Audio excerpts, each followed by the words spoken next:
Hello student, video के second part के साथ मैं आपके सामने हूं और आज की इस क्लास में मैं आपको बताऊंगा triangle, trigonometry, area related to circle, coordinate geometry और प्रोबेबिलिटी के क्वेश्चंस को। तो तैयार रहिए, हम आपके साथ आज डिस्कस करेंगे इन सारे कॉन्सेप्ट को।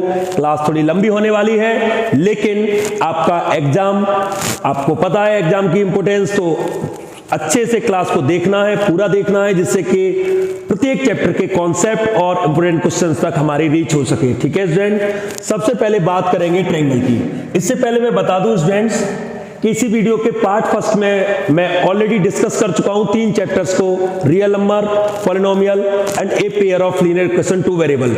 अगर आपको उन चैप्टर से रिलेटेड कोई प्रॉब्लम है तो पहले वीडियो का पार्ट फर्स्ट देखिए, then come to the next part and we are going to start from our next chapter triangle.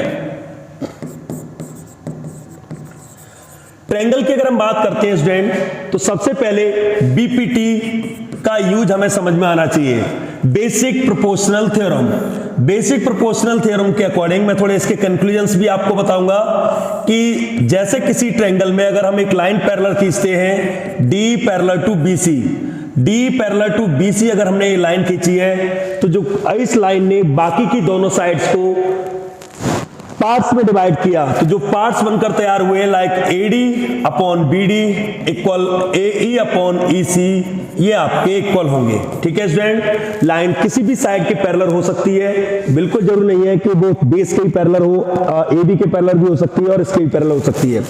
ये बीपीटी का बेसिक आपका रिजल्ट है, लेकिन हम चाहें तो इसी को AD upon AB equal A upon A C भी लिख सकते हैं। आप देखिए इस चीज को, AD upon A B equal A upon A C भी लिख सकते हैं। यहां एक बात बताना जरूरी है कि अगर आप AD अपॉन BD लिख रहे हैं तो सामने EC अपॉन AE मत लिखिएगा, AD अपॉन BD तो उधर से भी हम AE अपॉन EC ही स्टार्ट करेंगे। मींस अगर हम वर्टेक्स A से स्टार्ट कर रहे हैं तो दूसरी साइड भी हम वर्टेक्स A से ही स्टार्ट करेंगे। ये बात दोनों में ध्यान रखिएगा, इन दोनों का यूज कई क्वेश्चंस करने में हम आपके सामने होगा। आइए, इसके कुछ और कंक्लूजन भी आपको देखने को मिलेंगे। जैसे अगर मैं एक ट्रिपेजियम की बात करता हूं, तो उस ट्रिपेजियम में आपको देखने को मिलेगा कि अगर कोई दो डायगोनल एक दूसरे को किसी पॉइंट O पर इंटरसेक्ट कर रहे हैं, तो डायगोनल, तो हम यहां से डायगोनल्स को भी कनेक्ट कर सकते हैं। कैसे? OA upon OC equal OB upon OD, इस तरीके से इसको भी कनेक्ट किया जा सकता है। तो ये भी एक तरीके से कह सकते हैं बीपीटी से ही निकला हुआ एक कंक्लूजन है जो हमें ध्यान रखना होगा। इसके अलावा अगर इसी तरीके का ट्रिपेजियम है और लाइन इस तरीके से कोई पैरेलल खींची गई है कि मान लीजिए PQ पैरेलल CD के है, तो यहां भी कुछ पार्ट जनरेट हो रहे हैं। आप नोटिस करिएगा इन पार्ट्स का भी रेशियो आपस में इक्वल होगा। ठीक है, बीपीटी से रिलेटेड 100% आपके सामने क्वेश्चन आएगा, चाहे वो रिवर्स ऑर्डर में हो, चाहे आपका डायरेक्ट पूछा हो। तो तैयार रहिए बीपीटी से रिलेटेड क्वेश्चंस को करने के लिए। बस ध्यान ही रखना, बीपीटी का स्टेटमेंट किसी भी ट्रायंगल में जब एक हम पैरेलल लाइन खींचते हैं किसी भी एक साइड के रिलेट करते हुए, तो वो लाइन बाकी की दोनों साइड को दो डिस्टिंक्ट पॉइंट पर इंटरसेक्ट करता है, और इंटरसेक्ट करने की वजह से टुकड़े क्रिएट होते हैं, पार्ट्स क्रिएट होते हैं। These parts will be in same ratio. Okay, इसके अलावा इसके बाद सिमिलरिटी की जरूरत पड़ती है स्टूडेंट। जब भी दो ट्रायंगल सिमिलर बोले जाएंगे, मैंने कहा ABC सिमिलर है PQR के, तो सिमिलरिटी की 3 शर्तें होंगी। पहली शर्त, हम इसे डबल ए क्राइटेरिया बोलते हैं, अगर दो करस्पॉन्डिंग एंगल इक्वल आ जाते हैं तब भी हम इसे सिमिलर ट्रायंगल बोल सकते हैं। इसके अलावा all 3 sides are in same ratio, means AB, ध्यान दीजिएगा नाम से, AB कनेक्ट होगा PQ से, ऐसे BC कनेक्ट होगा QR से, और AC कनेक्ट होगा PR से। यानी कि सिमिलर अगर दो ट्रायंगल होते हैं तो जिस क्रम में उनके नाम लिखे होंगे, हम नाम को कभी सीधा करने की कोशिश नहीं करेंगे। अगर मुझे गिवन में ऐसा बोला गया है कि ABC सिमिलर है ट्रायंगल QPR के, तो आप ये सोचे कि मैं इसको PQR या कुछ भी ऐसा लिख लूं, ऐसा आप नहीं करेंगे, क्योंकि ABC QPR के सिमिलर है तो आप उसी क्रम को फॉलो करेंगे। मतलब इस बार BC अपॉन PR होगा, ये चीज समझने की कोशिश कोशिश करिएगा। सिमिलरिटी में बहुत जरूरी बात है कि ट्रायंगल के नेम जिस ऑर्डर में लिखे होंगे हमें उसी ऑर्डर को फॉलो करना होगा और उसके अकॉर्डिंग ही बीपीटी या सिमिलरिटी की कंडीशन को कनेक्ट करना होगा। इसके अलावा अगर दो साइड सिमिलर है मीन सेम रेशियो में है तो फिर उनके बीच का एंगल भी अगर इक्वल है, बी इक्वल क्यू के, तब भी वो सिमिलर होंगे।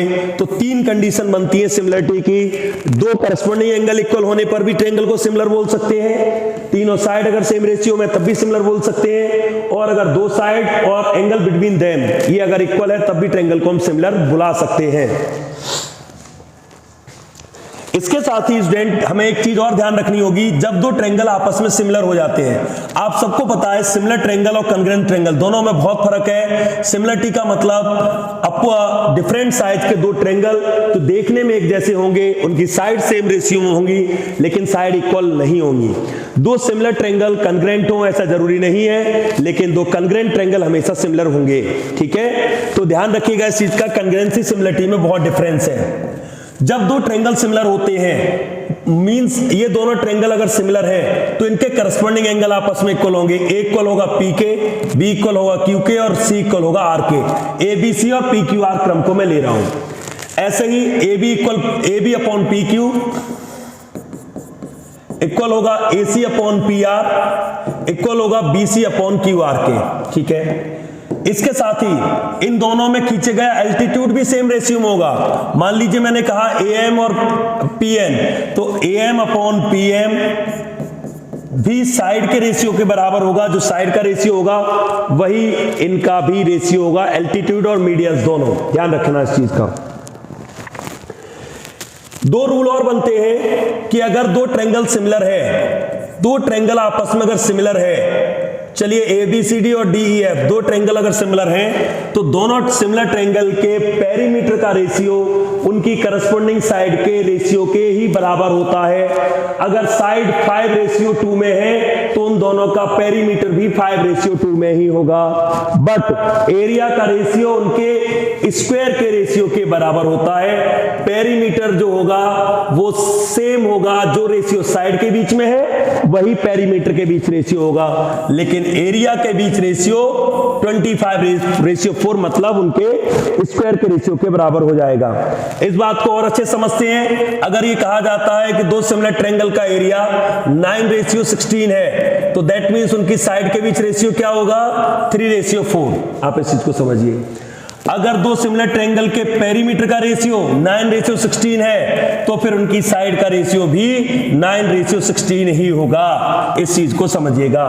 और दो सिमिलर ट्रायंगल के एरिया का रेशियो उनकी करस्पॉन्डिंग साइड के स्क्वायर के रेशियो के बराबर होता है, साथ ही साथ मीडियंस के स्क्वायर के रेशियो के बराबर, साथ ही साथ एल्टीट्यूड के स्क्वायर के रेशियो के बराबर भी होता है।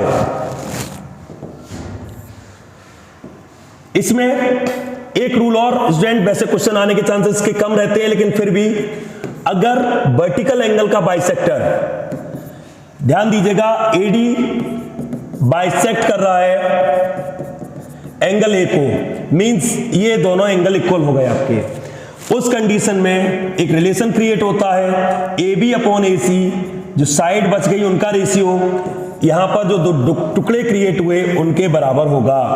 ए B upon A C equal होगा B D upon C D. ठीक है, ये रिलेशन भी याद रखना, ये तभी वर्क करेगा जब यहां का एंगल यहां के एंगल के इक्वल होगा, एंगल 1 इक्वल एंगल 2 होगा। इसके साथ ही पाइथागोरस थ्योरम वर्क करेगी। पाइथागोरस थ्योरम से आप बहुत अच्छे से फेमिलियर हैं, क्वेश्चंस में आपको कराऊंगा जरूर उससे रिलेटेड भी। तो आइए अब मूव करते हैं कुछ मोस्ट एक्सपेक्टेड क्वेश्चंस की तरफ, जो ट्रायंगल चैप्टर से कह सकते हैं बोर्ड में आने के लिए रेडी हैं बिल्कुल। आइए स्टूडेंट्स, पहला क्वेश्चन देखिए, इन ट्रायंगल एबीसी, ये पैरेलल है यहां पर, डी पैरेलल ए बी। इस तरीके के क्वेश्चन में स्टूडेंट हमेशा आप डायग्राम को क्रिएट करना। डायग्राम अगर हम यहां पर क्रिएट करते हैं तो काफी कुछ चीजें हमें क्लियरली विजुअल हो जाएंगी। जैसे एबीसी एक ट्रायंगल है, ए बी 4 ईडी 3, उसमें एक लाइन है जो पैरेलल है ए बी के, डीई। यहां पर एक लाइन खींचेंगे डीई, पैरेलल है ए बी के। ठीक है, अब ए बी इसमें 4 सेंटीमीटर हो गई, ओके। आगे ईडी 3 सेंटीमीटर, ईडी 3 सेंटीमीटर, ठीक है। सीई 4.2, सीई 4.2 सेंटीमीटर और आपका सीडी 4.8 सेंटीमीटर। आप देख सकते हैं स्टूडेंट्स, ठीक है। आपसे पूछा गया है एसी और बीसी की वैल्यू बताइए, एसी और बीसी की वैल्यू क्या होगी, ठीक है। अब आपको ये लगेगा कि क्वेश्चन सिमिलरिटी का है, जबकि एक्चुअल में क्वेश्चन सिमिलरिटी का नहीं है। रीजन सिमिलरिटी का ना होने का, सिमिलरिटी में हमें बीपीटी का क्वेश्चन नहीं है, ये क्वेश्चन सिमिलरिटी के कंडीशन से होगा। रीजन समझिए, ई लाइन इसके पैरेलल जरूर है, बट केवल पार्ट्स का रेशियो नहीं, यहां साइड भी कनेक्ट हो गई हैं। जब साइड 3 और 4 गिवन में है और हमें एसी और बीसी तक पहुंचना है, तो ये क्वेश्चन आपका बीपीटी से नहीं होने वाला है। तो हम क्या करने वाले हैं इसमें, हम दो ट्रायंगल को सिमिलर करने वाले हैं। ट्रायंगल इधर से देखिए आप, CDE सिमिलर होगा CAB के, और जब ये ट्रायंगल सिमिलर होगा तो इनकी करस्पॉन्डिंग साइड सेम रेशियो में होंगी। करस्पॉन्डिंग साइड कौन सी, स्टूडेंट देखिएगा, CD अपॉन फुल साइड लेंगे AC इक्वल होगा CE upon full side CB, फिर DE अपॉन AB। आप यहां से नोटिस करिए, छोटे ट्रायंगल की प्रत्येक साइड कनेक्ट कर दी मैंने बड़े ट्रायंगल की प्रत्येक साइड से। CD कितनी है 4.8, AC का पता लगाना है। C कितना है 4.2, BC का पता लगाना है। DE 3 और AB 4 है। आप देखिए यहां से, अगर हमें AC चाहिए तो इन दोनों को पहले कनेक्ट कर लेते हैं। अगर इन दोनों को कनेक्ट करेंगे तो 4.8 upon AC equal 3 upon 4, cross multiple करेंगे तो ये आपका AC 3AC इक्वल हो जाएगा 4.8 इंटू 4, AC इक्वल हो जाएगा 4.8 इंटू 4 अपॉन 3। ये कैंसिल करेंगे 3 से 12.4 1.2 आएगा, सॉरी 1.6 आएगा, 1.6, और इसका मल्टीप्लाई करेंगे इसमें तो 6.4 सेंटीमीटर हो जाएगा। यानी पहली एक साइड आपकी आ गई, AC पहले पूछा था, AC आपका आ गया 6.4, और फिर आपका दूसरी साइड यहां से कनेक्ट करेंगे तो BC आपकी निकल के आ जाएगी, ठीक है।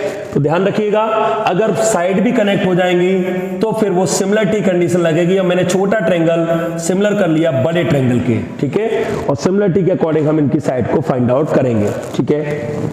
Come to the next question.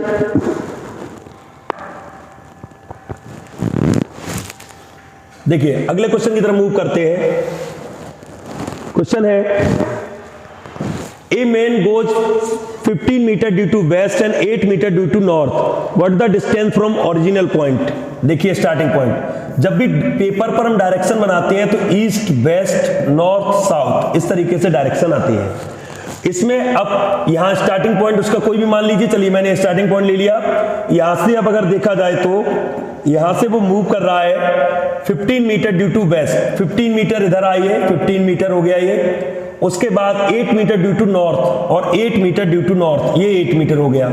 तो O से A आया, A पोजीशन और B, इन दोनों पॉइंट के बीच की डिस्टेंस x फाइंड करनी है। आप बड़ी इजीली आंसर देंगे क्योंकि ये पाइथागोरस थ्योरम से रिलेटेड क्वेश्चन होगा, और पाइथागोरस थ्योरम से रिलेटेड क्वेश्चन है, आप जानेंगे इसका आंसर क्या आएगा 17। ओके, मूव करते हैं नेक्स्ट क्वेश्चन की तरफ। हाँ जी, क्वेश्चन देखिए, क्वेश्चन है in triangle ABC, AB 12, BC 16 और CA 20, एंगल B क्या होगा। यहां एंगल पूछा है, एक्चुअली ये गलत लिखा है थोड़ा, एंगल पूछा है, एंगल B क्या होगा, 60 डिग्री, 45 डिग्री, 90 डिग्री, एंगल क्या होगा। अब देखिए स्टूडेंट, जब भी इस तरीके से तीनों साइड प्रोवाइड की जाए और आपसे पूछा जाए एंगल, ऐसी कंडीशन में स्टूडेंट आप डायग्राम बनाएं, कैलकुलेशन करें, लेकिन मैं आपको एक कॉमन आइडिया देता हूं कि आपका आंसर 90 डिग्री होगा, क्योंकि पाइथागोरस ट्रिपलेट फॉर्म करेंगे। पाइथागोरस ट्रिपलेट कैसे, सबसे बड़ी साइड का स्क्वायर 20 का स्क्वायर करेंगे, क्या आएगा 400, बाकी की दोनों साइड का स्क्वायर करेंगे तो 12 स्क्वायर और 16 स्क्वायर। आप सॉल्व करेंगे 144 और ये 256, आप जोड़कर देखिए क्या आया 400, यानी कि इस तरीके से कभी भी तीन साइड दी हो, ट्रायंगल की तीनों साइड डिफरेंट डिफरेंट दी हो और सबसे बड़ी साइड के सामने का एंगल पूछा हो। यहां ये भी चीज नोटिस करिएगा, देखिए सबसे बड़ी साइड यहां क्या है AC, और ट्रायंगल में आप मुझसे AC के सामने का एंगल पूछ रहे हैं कि B एंगल क्या होगा। तो ऐसे क्वेश्चन में आप डायरेक्ट आंसर भी अगर दे देंगे 90 तो गलत नहीं होगा, वो 90 डिग्री आंसर होगा। इसे कन्वर्स ऑफ पाइथागोरस थ्योरम कहेंगे, यानी कि अगर पाइथागोरस थ्योरम को सेटिस्फाइड करती है साइड तो वो आपकी कन्वर्स ऑफ पाइथागोरस थ्योरम की कंडीशन बनती है। चलिए मूव करते हैं नेक्स्ट क्वेश्चन की तरफ।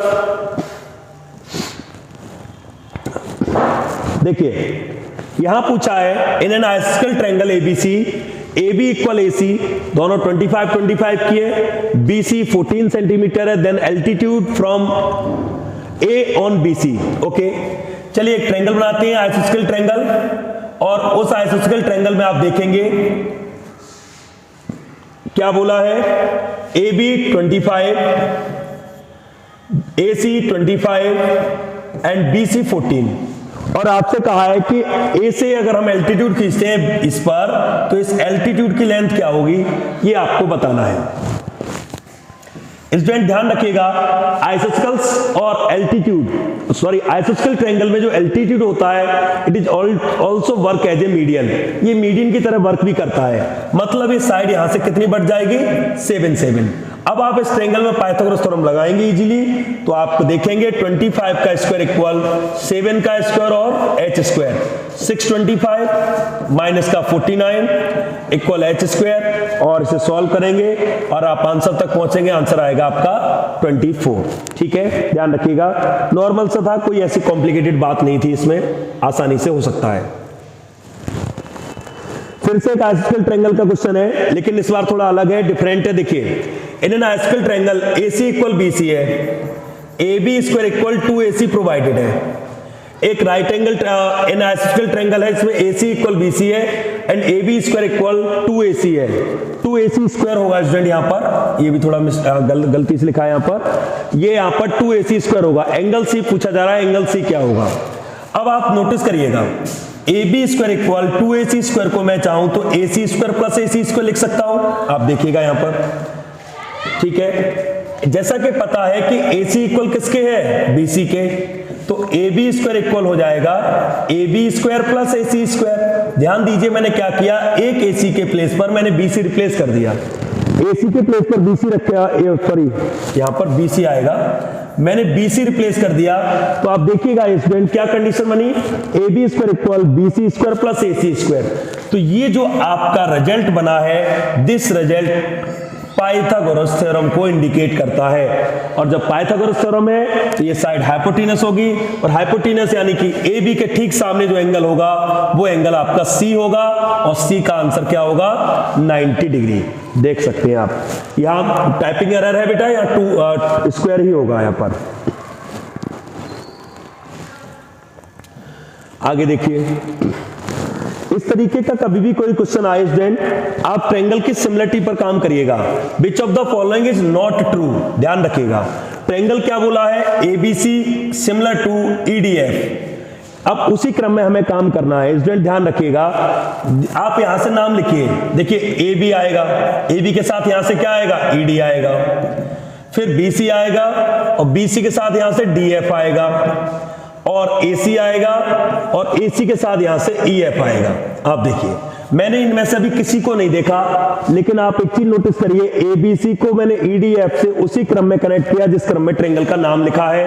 ट्रायंगल का नाम आप अपनी तरफ से बिल्कुल भी मोल्ड नहीं करेंगे, जैसा ट्रायंगल का नाम लिखा है आप उसी क्रम में रहने देंगे उसे। ठीक है, अब आप एक एक करके ऑब्जर्व करिए। देखिए अगर इसको देखते हैं, BC into EF, AC into FD, बिल्कुल सही है, BC into EF, AC into DF हो जाएगा, करेक्ट है।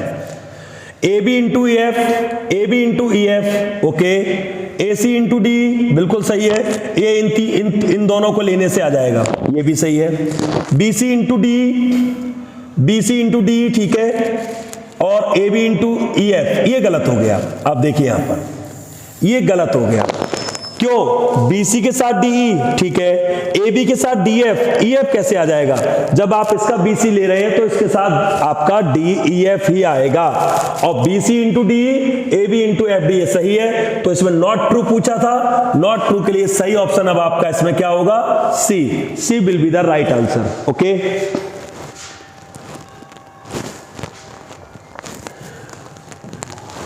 इसको देखिए, अभी मैं स्टार्टिंग में ही आपको बता के चुका हूं कि इस तरीके के कंक्लूजन को बहुत इजीली आप हैंडल करेंगे, क्योंकि आपको पता है कि यहां पर O मान लीजिए, चलिए तो यहां से कनेक्ट करेंगे सीधा, आपका सिंपल क्या आने वाला है? OA अपॉन OC बराबर OB अपॉन OD के, ठीक है, आप देख सकते हैं।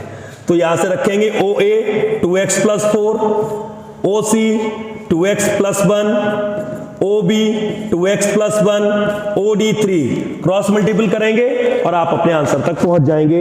इसमें कोई प्रॉब्लम की बात नहीं है, आप नॉर्मल सा क्वेश्चन है जो बीपीटी के कंक्लूजन पर डिपेंड है। DEF are the mid point of sides of triangle ABBCCA।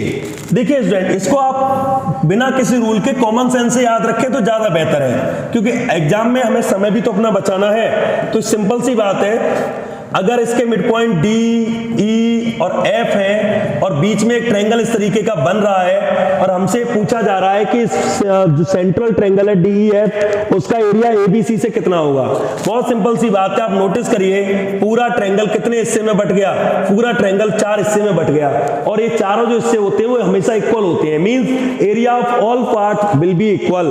तो जब इक्वल होगा तो सबका एरिया कितना होगा? 1/4 1/4 1/4 1/4। आप ऐसे सोचिए, अगर पूरे ट्रायंगल का एरिया 100 होता तो सबको कितना मिलता? 25 25 25। दैट मींस इनका ये रेशियो क्या होगा? 1:4। अच्छा, इसमें एक गड़बड़ मत करना बच्चों, एक गड़बड़ होने के चांसेस बहुत रहते हैं। वो गड़बड़ ये है कि 1:4 और 4:1। कहीं हम गलती से इन दोनों में कोई कंफ्यूजन तो नहीं आ रहा है? तो नोटिस करना, छोटा ट्रायंगल ऊपर है, DEF छोटा है ट्रायंगल है, तो रेशियो भी छोटा आगे रहेगा और बड़ा रेशियो पीछे रहेगा, यानी सही आंसर होगा 1:4। ये गलती मत करिएगा, अच्छे से देखिएगा कौन सा ट्रायंगल कहां लिखा हुआ है। आगे आइए, इसमें देखिए कहा है, ये परपेंडिकुलर है, यहां पे एंगल ए 90 डिग्री है और AD परपेंडिकुलर BC है, तो कौन सा रिलेशन इसमें से सही होगा? एक आप रटी रटाई बात याद रख सकते हैं, ये तो ध्यान रखिएगा। यहां पर अगर यहां पर A 90 है और ये BC यहां पर बोला है और A से यहां पर परपेंडिकुलर खींचा गया है, तो जो AD का स्क्वायर होता है वो इन दोनों टुकड़ों के मल्टीप्लाई के बराबर होता है। इसका यूज कई क्वेश्चंस करने में भी आपके सामने आ सकता है। तो AD square equal BD into CD, आप ध्यान रखिएगा, AD square equal BD into CD। बाकी अभी डिटेल में मैं नहीं जा रहा हूं कि कैसे क्रिएट होगा ये, क्योंकि फिर थोड़ा हमें वीडियो की लेंथ का भी ध्यान रखना है, तो आप इसका यूज कई तरीके से इस तरीके से कर सकते हैं। बस ये ध्यान रखना, हाइपोटेन्यूज पर अगर 90 डिग्री से परपेंडिकुलर खींचा जाएगा तब ये रिलेशन क्रिएट होगा। The length of the diagonal of a rhombus are, ये भी नॉर्मल क्वेश्चन है, छोटी क्लासेस में हम लोग करते हैं, लेकिन चलिए यहां पर आया तो एक बार समझते हैं। एक रोम्बस है, आप सब जानते हैं रोम्बस का डायग्राम बनाना। चलिए रोम्बस एक बना लिया मैंने, एक रोम्बस है, उस रोम्बस के जो डायगोनल्स हैं, डायगोनल की जो लेंथ है वो 16 एंड 12 है। एक साइड 16 तो 8 8 बढ़ जाएगा, 12 है तो 6 6 आ जाएगा, क्योंकि बेसिक प्रॉपर्टी में आता है the diagonals of a rhombus bisect each other at right angle, then bisect each other at right angle, उसके लिए यहां पर क्या बनेगा? 90। अब नोटिस करिए, किसी भी ट्रायंगल में मैं पाइथागोरस थ्योरम लगा लूं, किसी भी ट्रायंगल में साइड कितनी आएगी? 10 सेंटीमीटर, कहीं भी, क्योंकि रोम्बस की चारों साइड इक्वल होती है, तो आपकी साइड आएगी 10 सेंटीमीटर, चाहे मैं किसी भी ट्रायंगल में इस्तेमाल करूं। आइए देन इस तरीके के क्वेश्चन में मैं फिर आपसे यही कहूंगा कि आप ट्रायंगल के नाम पर काम करिएगा। जैसे उन्होंने कहा है 2 ट्रायंगल है, बीच में कोई सिमिलरिटी का साइन तो नहीं लगा है, दैट मींस नॉट नेसेसरी कि इनका क्रम यही हो, क्रम उल्टा भी हो सकता है। अब ये रिलेशन क्रिएट हुआ है, आपको देखना बस ये है कि रिलेशन कहां फिट बैठ रहा है। नोटिस करिएगा, BC अपॉन PQ, यहां BC के नीचे PR है, ये बिल्कुल गलत है, ये नहीं हो सकता। PQ अपॉन AB, PQ के साथ AB कहां आ रहा है? PQ के साथ, PQ के साथ तो AC आ रहा है, ये भी सही नहीं है। QR AB, ओके, अब दूसरा भी मिलाओ इसका, फिर PR BC, PRBC ओके, दूसरा भी मैच कर गया। PQ और CA देखिए तीसरा भी मैच कर गया। तो सही आंसर क्या होगा इसका? C।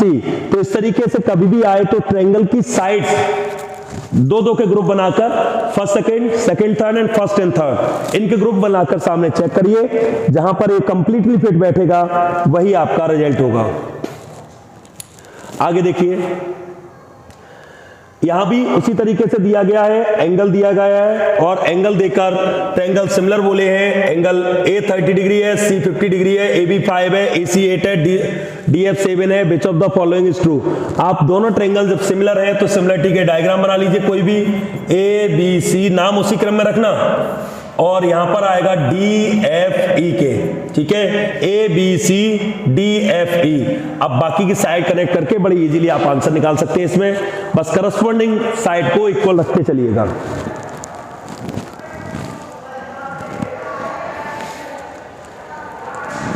देखिए स्टूडेंट, दो सिमिलर ट्रायंगल हैं, उनका एरिया 9:4 में है। अभी हम आपको बता के चुके हैं कि 9:4 में एरिया है तो साइड किस रेशियो में होंगी? फिर 3:2 में। देखिए अब AB 18 है, BC 15 है, PR निकालना है। अब हमें देखना होगा PR यहां पर है, यहां कौन है? BC, यानी PR किससे कनेक्ट होगा? BC से। तो उसी क्रम में ABC ऊपर है तो 3/2 यहां BC/PR आएगा।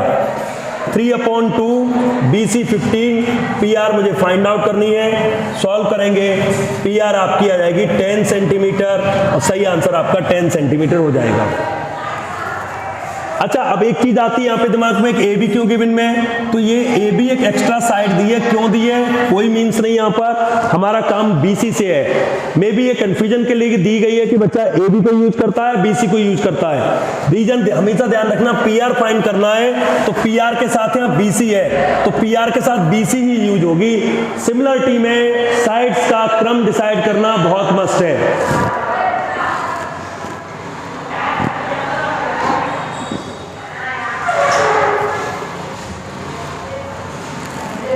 आगे देखिए, ये भी अच्छा कंक्लूजन है, कई बार आता है। एक ट्रायंगल है S is any point on side triangle PQ आप QPS, तो एक साइड PQ पर एक पॉइंट है S और यहां पर मान लीजिए R है। शर्त यह है कि तीनों साइड इक्वल है। देखिए आप PS okay, QS okay, RS, ये तीनों साइड इक्वल है। जब भी ये तीनों साइड इक्वल हो, मैं डायरेक्ट यहां पर थोड़ा बता रहा हूं आपको, किसी भी ट्रायंगल में जब ये तीनों टुकड़े इक्वल हो जाएंगे तो यहां पर हमेशा 90 डिग्री बनेगा, हमेशा।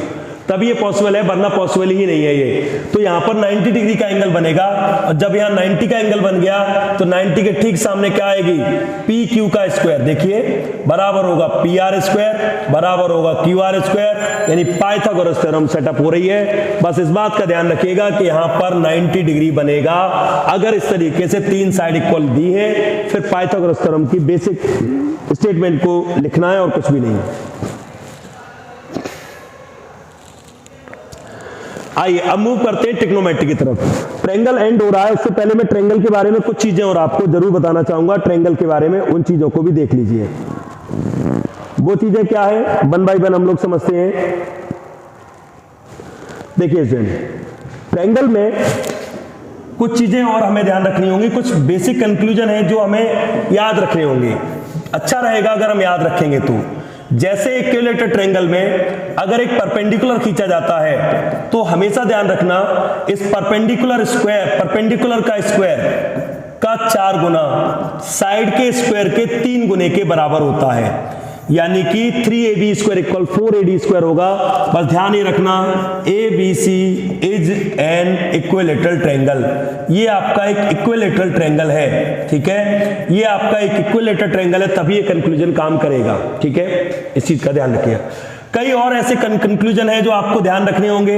एक क्वेश्चन आता है 1/3 करके कि एक इक्विलेटरल ट्रायंगल में है कि D is any point on BC such that, इस तरीके से 1/3 होगा ये, BD is the 1/3 of 1/3 of CD इस तरीके से आता है। तो आपको ये चीज भी याद रखनी होगी यहाँ पर कि यहाँ पर भी एक रिलेशन तैयार होता है, उस रिलेशन को ध्यान रखना। इस रिलेशन में 7AB square equal 9AD square होता है। ये NCERT के कुछ कंक्लूजन्स हैं, जो याद रहे तो ज्यादा अच्छा है, क्योंकि अदरवाइज अगर याद नहीं रहेंगे तो बहुत बड़ा क्वेश्चन हमें करना पड़ता है, बहुत बड़ी कैलकुलेशन करनी पड़ती है। ठीक है, अब बात करेंगे ट्रिग्नोमेट्री की।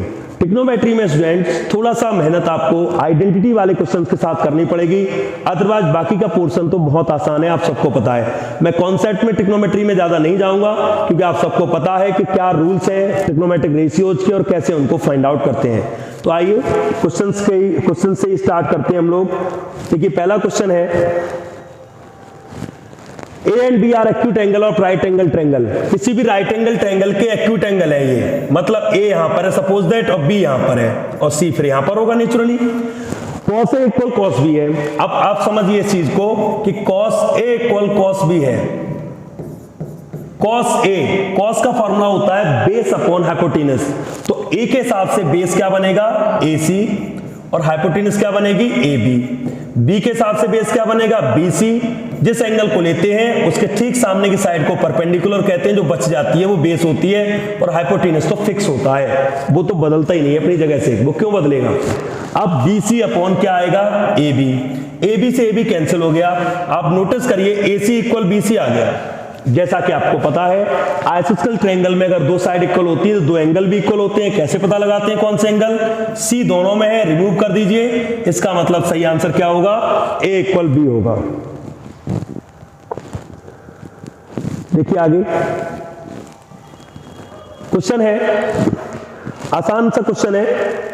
ट्रिग्नोमेट्री में एक्चुअली जब मैं क्वेश्चन कलेक्ट कर रहा था तो मैं भी एक एक्चुअली क्वेश्चन ट्रिग्नोमेट्री में नंबर ऑफ क्वेश्चन की बहुत कह सकते हैं बहुत भरमार है, नंबर ऑफ क्वेश्चन बहुत ज्यादा है। तो ट्रिग्नोमेट्री में नंबर ऑफ क्वेश्चन बहुत ज्यादा होने की वजह से ये गैस कर पाना या पिकअप कर पाना कि कौन से क्वेश्चन लेने हैं कौन से नहीं लेने, थोड़ा एक मेरे लिए भी मुश्किल हो रहा था। फिर भी मैं कुछ क्वेश्चन ऐसे रखे हैं मैंने आपके सामने, आई होप उनमें से कोई क्वेश्चन एग्जाम में देखने को मिले आपको। देखिए यहाँ पर बोला है कि एंगल C राइट एंगल है, एक ट्रायंगल है उसमें एंगल C कितना है, right angle triangle. cos A plus B की वैल्यू बताइए। क्वेश्चन तो आसान है। अब आपको बस इतना समझना होगा कि अगर C 90 डिग्री का है तो बचे हुए दोनों एंगल ABC ट्रायंगल है, तो बचे हुए दोनों angle A plus B naturally कितने के होंगे, 90 डिग्री के होंगे। यानी cos 90 की वैल्यू पूछी जा रही है, cos 90 की वैल्यू क्या होती है, 0। ठीक है, आगे देखिए। ये स्टेटमेंट अगर याद रहे तो ज्यादा अच्छा है, अदरवाइज आप इसको कर भी सकते हैं, ऐसा कुछ भी प्रॉब्लम की बात नहीं है। वैसे मैं आपको बता दूं, जब भी ये कंडीशन आती है इस तरीके की, ज्यादातर बच्चों को याद होगा इसका आंसर 1 ही होता है। लेकिन फिर भी अगर आप देखना चाहते हैं तो कैसे, देखिए साइन हम यहाँ पे रखेंगे, इसको उधर भेजेंगे तो 1 माइनस का साइन स्क्वायर आएगा। तो साइन ए इक्वल आपका क्या हो गया, कॉस स्क्वायर ए, यानी कॉस स्क्वायर के प्लेस पर मैं साइन ए लिख सकता हूं। तो यहां पर आते हैं तो cos स्क्वायर ए रहेगा और cos की पावर 4a रहेगा। मैं cos स्क्वायर को तो साइन ए लिखने की बोला है, तो cos स्क्वायर की जगह क्या लिखूंगा मैं, साइन ए। cos की पावर 4 है तो यहाँ क्या आ जाएगा, साइन स्क्वायर ए। अब नोटिस करो ये भी तो ऐसा ही बदल गया जैसा ये है, तो इसलिए इसका आंसर क्या हो जाता है, 1। आगे देखिए, इस तरीके के क्वेश्चन तो आपको बहुत मेरे हिसाब से फेवरेट क्वेश्चंस में से होंगे ये, लेकिन मैं आपको एक ट्रिक दूंगा इसमें जल्दी क्वेश्चन करने की। आप देखिए जनरली क्या करेगा बच्चा इसमें कि 4 tan थीटा इक्वल इसका क्या आएगा, 3। तो tan थीटा की वैल्यू जब वो निकालेगा तो हो जाएगा 3/4। फिर एक ट्रायंगल बनाना, ट्रायंगल बनाने के बाद मेहनत करके हाइपोटेनस निकालना, ठीक है, उसके बाद यहां पर वैल्यू लगाना। जबकि स्टूडेंट आप चाहें तो इसको डायरेक्ट भी कर सकते हैं। डायरेक्ट कैसे कर सकते हैं, हम cos का डिवाइड कर दें दोनों में, या cos समझिए मैं कॉमन ले रहा हूं। cos अगर कॉमन लेंगे तो 4 sin अपॉन cos हो जाएगा, क्योंकि cos इसके पास है नहीं तो sin अपॉन cos माइनस का 1। नीचे से भी मैं cos कॉमन लूंगा तो cos बाहर आ जाएगा, यहां बचेगा 4 sin अपॉन cos प्लस 1। अब आप नोटिस करिए कैंसिल हो गया, sin अपॉन cos क्या होता है, tan होता है ना, tan की वैल्यू क्या है, 3/4। फिर मुझे कोई ट्रायंगल नहीं बनाना, आप 3/4 प्लस -1 यहाँ पे आ जाएगा, 4 × 3/4 प्लस 1 यहाँ पे आ जाएगा, 4 से 4 कैंसिल, 3 - 1 2 और 4 आंसर आ जाएगा 1/2। तो 1/2 डी ऑप्शन आपका इसमें करेक्ट हो जाएगा। ये थोड़ा ट्रिकी से कर लिया, जल्दी कर लिया, अदरवाइज प्रॉब्लम इसमें भी नहीं है। 3/4 3/5 साइन की वैल्यू होगी, 4/5 कॉस की वैल्यू होगी। रिप्लेस करिए, आप आंसर तक पहुंच जाएंगे।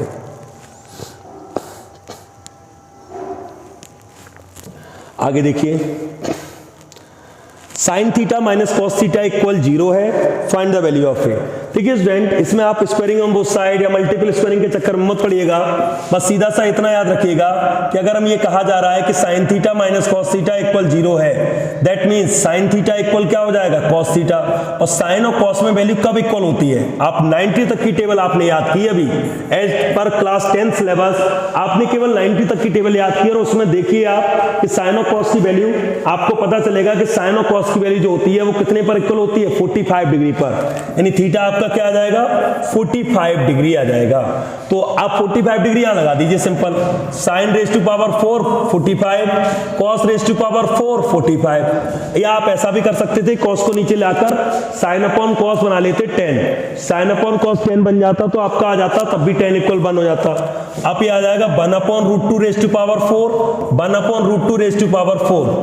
तो सॉल्व करेंगे, आप आंसर तक पहुंच जाएंगे। मैं आंसर भी आपको बता दूं, ये 1/√2 का मल्टीप्लाई करेंगे 1/4, ये भी 1/4, 2/4 और आपका आंसर आएगा 1/2। ठीक है, देख लीजिए आप।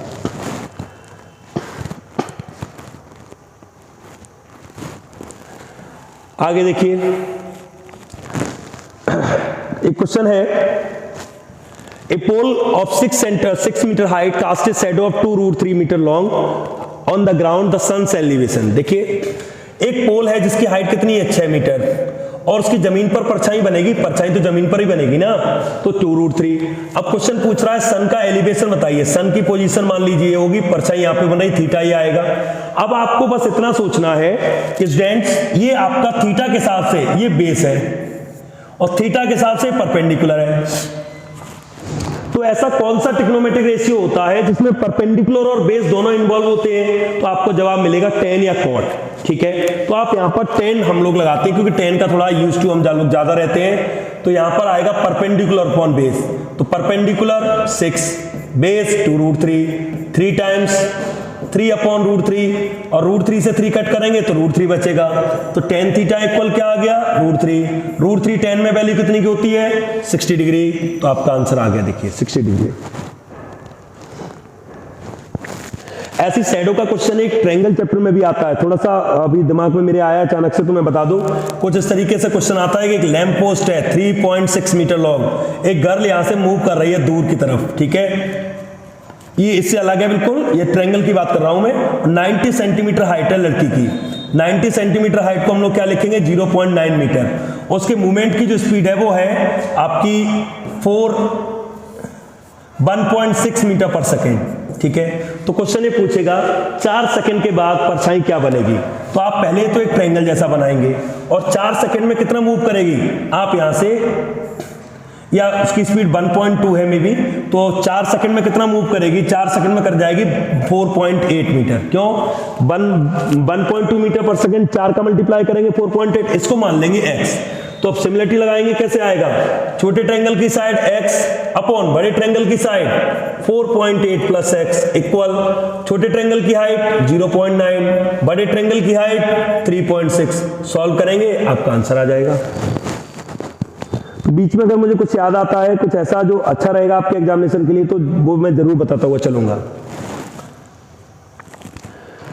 देखिए स्टूडेंट्स, यहां पर एक क्वेश्चन है, सेक स्क्वायर थीटा होगा यहां पर 1 minus cos square theta, sec square theta का आंसर क्या आएगा। स्टूडेंट नोटिस करिए, 1 माइनस कॉस स्क्वायर डायरेक्ट क्या होता है, साइन स्क्वायर, और सेक स्क्वायर को क्या लिख सकते हैं, 1 अपॉन कॉस स्क्वायर। तो sine square upon cos square क्या बनेगा, tan स्क्वायर, और रूट से बाहर आएगा तो आपका आंसर क्या आ जाएगा, tan थीटा। देख सकते हैं आप, नॉर्मल, कोई कॉम्प्लिकेटेड बात नहीं है। आगे आप चाहें तो इसे साइन कॉस में बदल के कर सकते हैं। वैसे मेरे हिसाब से तो डायरेक्ट आइडेंटिटी भी होती है, लेकिन अगर आपकी तरफ से मैं बात करूं तो आपको साइन कॉस में बदलकर ज्यादा रिलीफ फील होगा, तो मैं साइन कॉस में बदल के कर रहा हूं। अगर हम इसे साइन कॉस में बदल के करेंगे तो देखिए क्या होगा, सेक स्क्वायर को आप क्या लिखेंगे, 1 upon cos square theta, cosec square को क्या लिखेंगे, 1 अपॉन साइन स्क्वायर थीटा। अब एलसीएम लेंगे, एलसीएम जब लेंगे तो नोटिस करिएगा क्या आएगा, cos square theta sine square theta.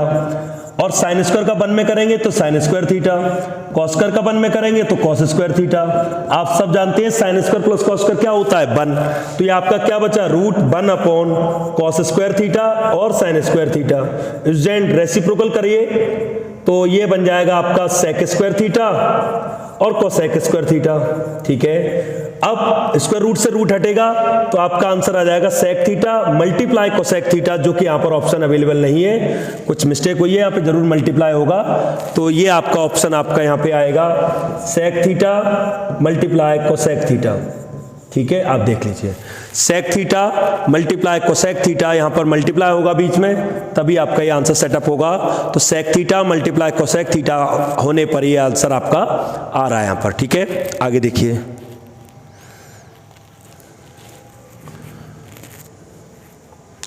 देखिए अच्छा क्वेश्चन है स्टूडेंट, यहाँ पे बीच में प्लस होगा, 1 प्लस कॉस थीटा होगा, यहाँ पे 1 प्लस कॉस, मैं थोड़ा दोबारा लिख देता हूँ, sine theta upon 1 plus cos theta और 1 plus cos theta upon sine theta. ये क्वेश्चन दो तरीके से आपको देखने को मिल सकता है। ये क्वेश्चन कॉस में भी मिल सकता है, कैसे? ये क्वेश्चन आपको ऐसे भी देखने को मिल सकता है, cos theta upon 1 plus sign theta plus 1 plus sine theta upon cos theta. बिल्कुल इसी के जैसा सिमिलर क्वेश्चन है, मैं इसको करा दूंगा, इसका रिजल्ट आप खुद से बता लेंगे। अब देखिए एलसीएम लेंगे, एलसीएम में क्या आएगा 1 प्लस कॉस थीटा और साइन थीटा। ठीक है, साइन का साइन में करेंगे साइन स्क्वायर थीटा, 1 प्लस का कॉस में करेंगे तो बनेगा 1 प्लस कॉस थीटा का होल स्क्वायर। ठीक है, ओपन करिए होल स्क्वायर, साइन स्क्वायर रहने वाला है 1 कॉस स्क्वायर थीटा प्लस का 2 cos theta upon 1 plus cos theta और आपका साइन थीटा।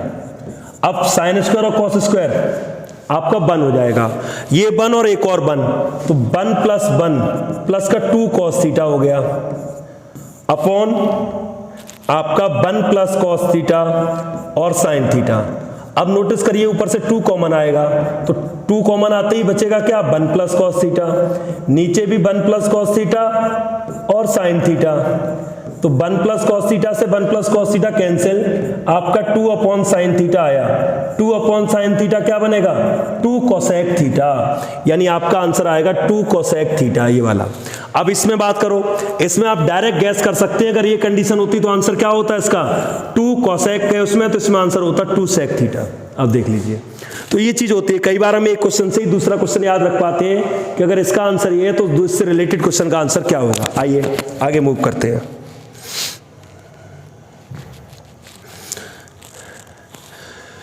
देखिए जनरल जो व्यू होता है कि आपको क्या करना चाहिए इसमें। स्टूडेंट आपको मैं बता दूं, जब कुछ समझ में नहीं आता तो हम साइन कॉस में बदलते हैं, और अगर कोई आइडेंटिटी डायरेक्ट में नजर में आती है तो हम उसका यूज करते हैं। जैसे 1 plus tan square theta direct याद आएगा क्या sec square theta, 1 minus sine 1 plus sine 1 minus का साइन स्क्वायर हो जाएगा। अब ध्यान दीजिए सेक स्क्वायर थीटा रहेगा, 1 माइनस साइन स्क्वायर क्या बनेगा cos square theta, sec square का रेसिप्रोकल करेंगे कॉस स्क्वायर, और ये कॉस स्क्वायर से कॉस स्क्वायर कैंसिल हो जाएगा। लीजिए आपका आंसर क्या आ गया 1। देखिए कितनी जल्दी क्वेश्चन हो गया, कोई टाइम नहीं लगा इसमें, बड़े आसानी से और बड़ी जल्दी क्वेश्चन को हमने कंप्लीट कर लिया। देखिए क्वेश्चन है 2 sign square theta minus cos square theta equal 2 है, और हमसे कहा गया है कि वैल्यू निकालिए थीटा की वैल्यू क्या होगी।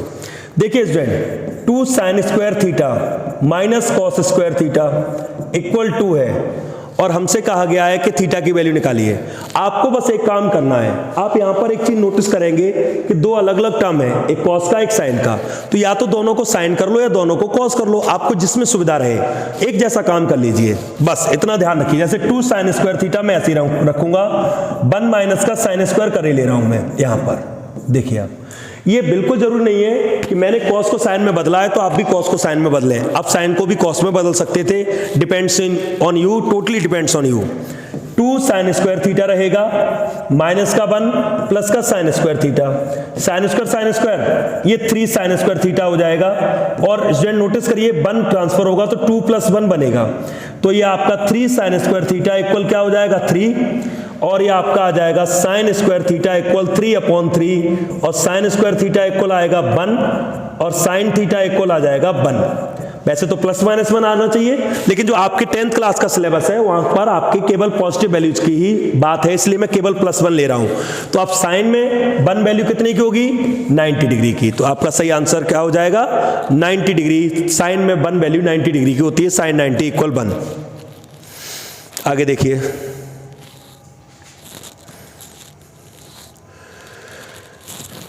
इसमें देखिए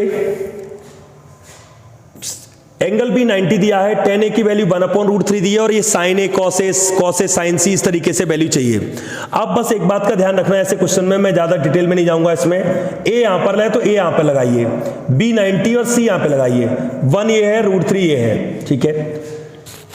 एक तरीका तो ये करने का है, क्या मैं दोनों तरीके आपको बताऊंगा। एक तरीका तो ये कि पाइथागोरस थ्योरम से सॉल्व करेंगे, ये 2 आएगा, उसके बाद वैल्यू लगाते जाएं। दूसरा तरीका ये भी है, दूसरे तरीकों को भी देखिए कि tan में 1/√3 कितने की वैल्यू होती है? 30 डिग्री की। इसका मतलब ये 90 तो था ही, एंगल है 30 आ गया, नेचुरल एंगल C कितना होगा? 60 डिग्री, यानी कि एंगल A आ गया 30, एंगल B 90 प्रोवाइडेड था, और एंगल C अपने आप फिर आ जाएगा 60। फिर मैं इनकी जगह वही एंगल लगा दूंगा जो एंगल निकल के आए, टेबल से वैल्यू इस्तेमाल करूंगा, तब भी आंसर आ जाएगा। तो ये बिल्कुल जरूरी नहीं है कि हम इसमें ट्रायंगल बनाएं, ट्रायंगल बना के भी कर सकते हैं, और ट्रिग्नोमेट्रिक टेबल का सहारा लेकर भी हम इस क्वेश्चन को कर सकते हैं, ठीक है।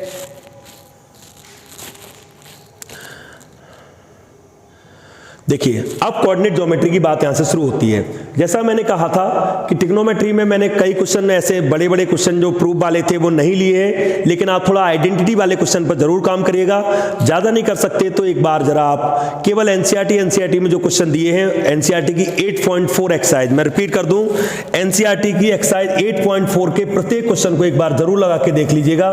उसमें एमसीक्यू भी दिए गए हैं कुछ, उन एमसीक्यू को भी मस्ट रूप से, ठीक है, उनको करना ही करना है। एमसीक्यू जो दिए गए हैं आपको करना ही करना है 8.4 में, प्लस जो पीछे और क्वेश्चन दिए उनको जरूर लगा के देखिएगा, जरूर उनमें से कोई ना कोई क्वेश्चन आपको देखने को मिलेगा। अब यहां डिस्टेंस की बात करते हैं। देखिए, कोऑर्डिनेट ज्योमेट्री को थोड़ा सीमित कर दिया गया है। वैसे एरिया से एरिया ऑफ ट्रायंगल का फॉर्मूला इस्तेमाल नहीं होगा, तो यहां पर एक डिस्टेंस फॉर्मूला बचता है और आपका सेक्शन फॉर्मूला बचता है। तो डिस्टेंस फॉर्मूला और सेक्शन फॉर्मूला की आइए हम लोग बात करते हैं। तो डिस्टेंस फॉर्मूला आप जानते हैं, एक बार लगा के मैं आपको अप्लाई करके दिखाता हूं।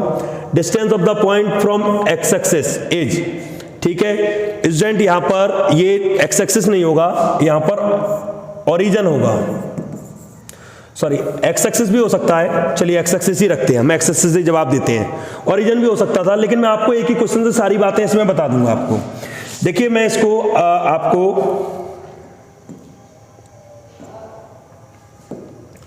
आप यहां से एक चीज नोटिस करिएगा ग्राफ से, जब भी हम किसी पॉइंट को लेते हैं,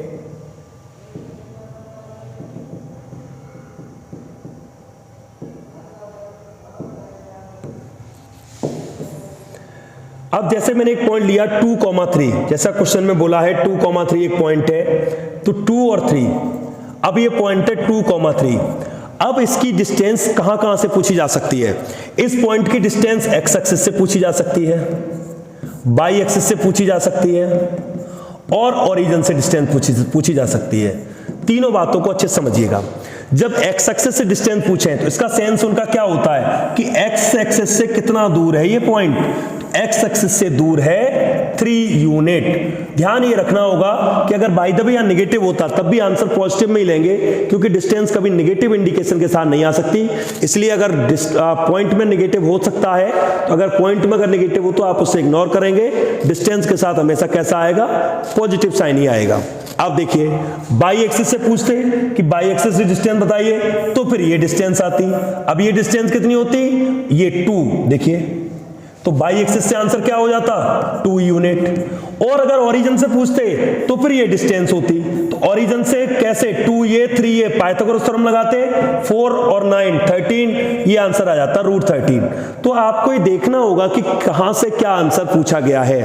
एक्स एक्सिस से डिस्टेंस पूछे, बाई का नंबर बोल दो, बाई एक्सिस से डिस्टेंस पूछे, एक्स का नंबर बोल दो, ओरिजिन से डिस्टेंस पूछे, इस तरीके का ट्रायंगल बना के आप पाइथागोरस थ्योरम लगाएंगे, तब भी आपका आंसर आ जाएगा। इस बात का ध्यान रखना, x axis, by axis and origin, okay.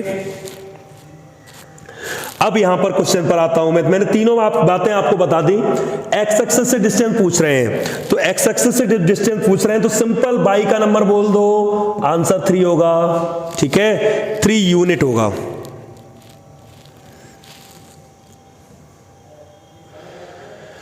Distance from the origin, अभी मैंने आपको बताया ओरिजिन से डिस्टेंस पाइथागोरस थ्योरम लगाएंगे, आंसर 10 आ जाएगा। आप करके देखिएगा।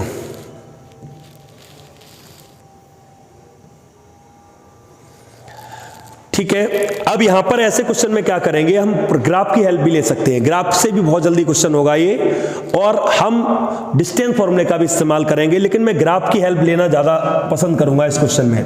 रीजन है, देखिए पहला वर्टिस है -4,0, चलिए -4 सपोज दैट ये है, 4,0 चलिए है, 0,3 ये है, और ये आपका ट्रायंगल एक बनकर तैयार हो गया है। अब वो मुझसे पूछ रहे हैं ट्रायंगल कैसा है, अब आप खुद से देखिएगा ये ट्रायंगल कैसा है। आप इस चीज में नोटिस करिए, यहां परपेंडिकुलर है, बेस तो बहुत बड़ा है इसका 8 है, हाइट ओनली 3 है, और ये साइड ये लाइन जरूर बराबर होंगी, तो ट्रायंगल कैसा होगा, आइसोस्केलेस ट्रायंगल। और अगर आप चाहते हैं ऐसे यूज नहीं करना तो इन दोनों पॉइंट के बीच की डिस्टेंस निकालिए, इन दोनों पॉइंट के बीच की डिस्टेंस निकालिए, और इनके बीच की डिस्टेंस निकालिए, दो साइड इक्वल आएंगी, और फिर आप डिसाइड करिए कि कैसा ट्रायंगल है, तब भी आंसर आइसोस्केलेस ट्रायंगल आएगा। लेकिन बेटर ऑप्शन क्या होगा, हम ग्राफ की मदद लेकर इसको कर लें।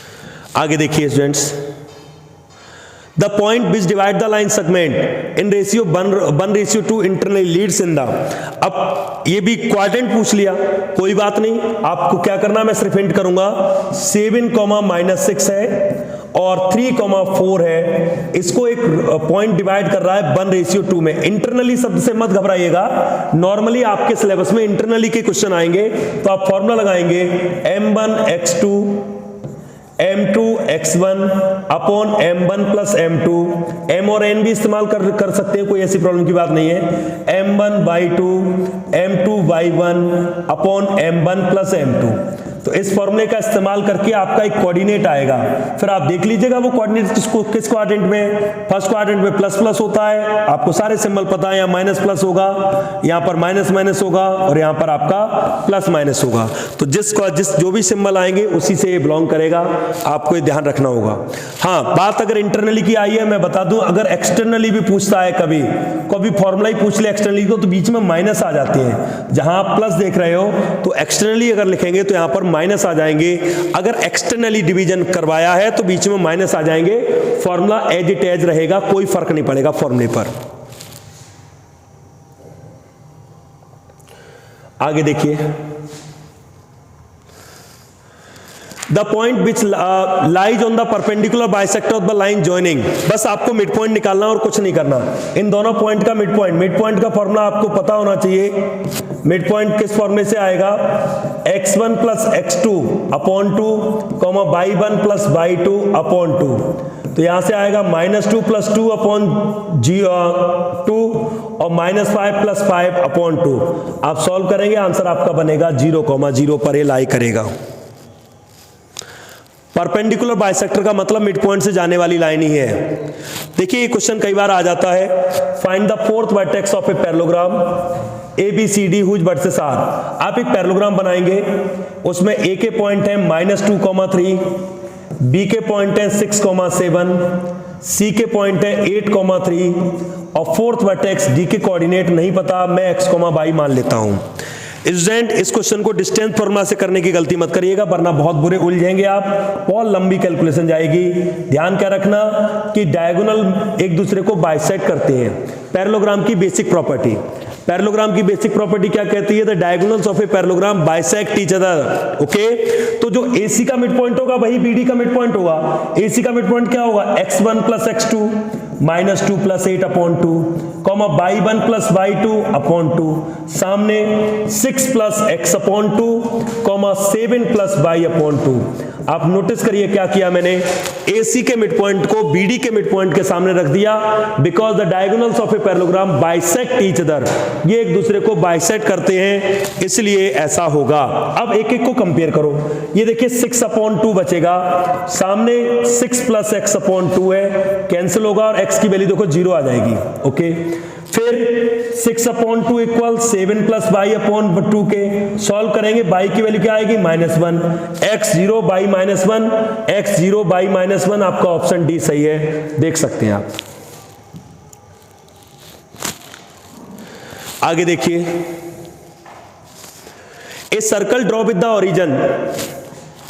origin as a center passes through 13,0 base point do not lie in the interior of the circle।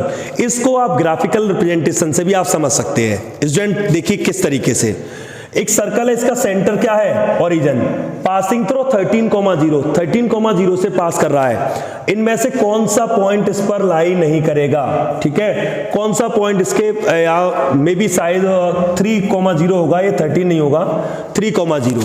अब इस चीज को नोटिस करिएगा कि एक सर्कल हमने बनाया जिसका सेंटर कितना है ओरिजिन पर, ठीक है, तो और 3,0 से मूव कर रहा है, तो ये पॉइंट क्या होगा 3,0, ये पॉइंट भी क्या होगा 0,3, ये पॉइंट कितना होगा -3,0 और ये पॉइंट कितना होगा 0,-3, क्योंकि 333 हर तरफ आएगा, 333 हर तरफ इसलिए आ रहा है क्योंकि ओरिजिन से जितना दूर ये पास करेगा वो हर तरफ वही लाइन तो आएगी। अब आप एक चीज नोटिस करिएगा, इनमें से कौन सा पॉइंट इसके इंटीरियर नहीं होगा, ठीक है। अब आप देख लीजिए कौन सा पॉइंट इसमें से बाहर जाएगा, तो यहां पर आप देख सकते हैं, मेजरमेंट करके भी देख लीजिए या डिस्टेंस निकाल के भी देख सकते हैं कि कौन सा पॉइंट इससे बाहर जाएगा, एक्सटीरियर जाएगा, ठीक है। इस चीज को आप मेजरमेंट या इससे ग्राफिकल रिप्रेजेंटेशन के द्वारा समझ सकते हैं। थोड़ा टाइपिंग एरर लग रहा है, ये 5 और 6 यहां पर एक नंबर कम होगा, बाकी ये दोनों तो इंटीरियर आएंगे। आपको देखिए 2,7/3, तो 2 कहीं यहीं कहीं होगा, 7/3 2 पॉइंट समथिंग, तो यहाँ कहीं पॉइंट आ जाएगा, ये -3/4 1 ये भी अंदर आ जाएगा। ये दोनों पॉइंट मुझे बाहर तो दिख रहे हैं, दो आंसर तो नहीं हो सकते ना, तो कोई एरर है टाइपिंग का। बाकी आप समझ लीजिए कि कैसे इस क्वेश्चन को करेंगे।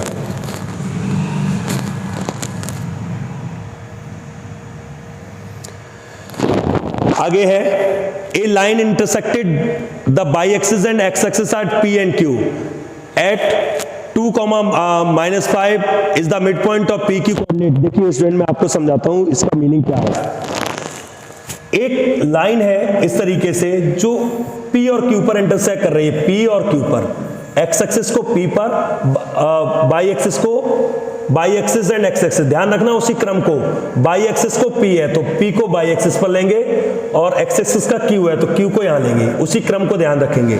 इसका मिड पॉइंट है 2,-5। ये मत सोचिएगा कि मैं फर्स्ट क्वाड्रेंट में क्यों बना रहा हूं, वो तो एक जनरल डायग्राम है, बाकी ये आएगा तो आपका फोर्थ क्वाड्रेंट में।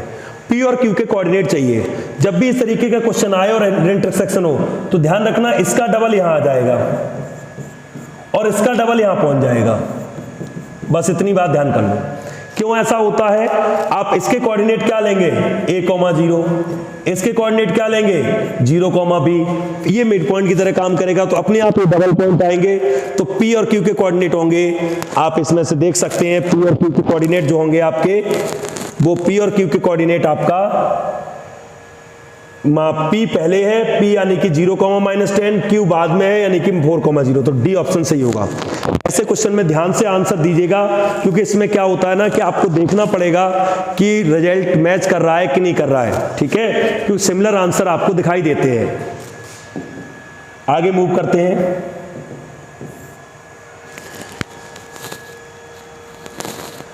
The distance between these 2 point is 5, find the value of P। Normal सा क्वेश्चन है, इन दोनों के बीच में फॉर्मूला अप्लाई करेंगे, 4 - 1 का होल स्क्वायर, P - 0 का होल स्क्वायर इक्वल 5 रखेंगे, स्क्वायरिंग ऑन बोथ साइड करेंगे, तो ये आपका यहाँ पर 3 का स्क्वायर बचेगा, यहाँ P का स्क्वायर बचेगा और सामने 25 हो जाएंगे, 9 उधर जाएगा, P स्क्वायर इक्वल आएगा 25 - 9, तो P स्क्वायर इक्वल आएगा 16 और P इक्वल हो जाएगा +-4। गलती मत करिएगा, +-4 का ध्यान रखना, उसी क्रम में आंसर देना, वरना ऑप्शन तो यहां पर +4 और -4 दोनों अवेलेबल है।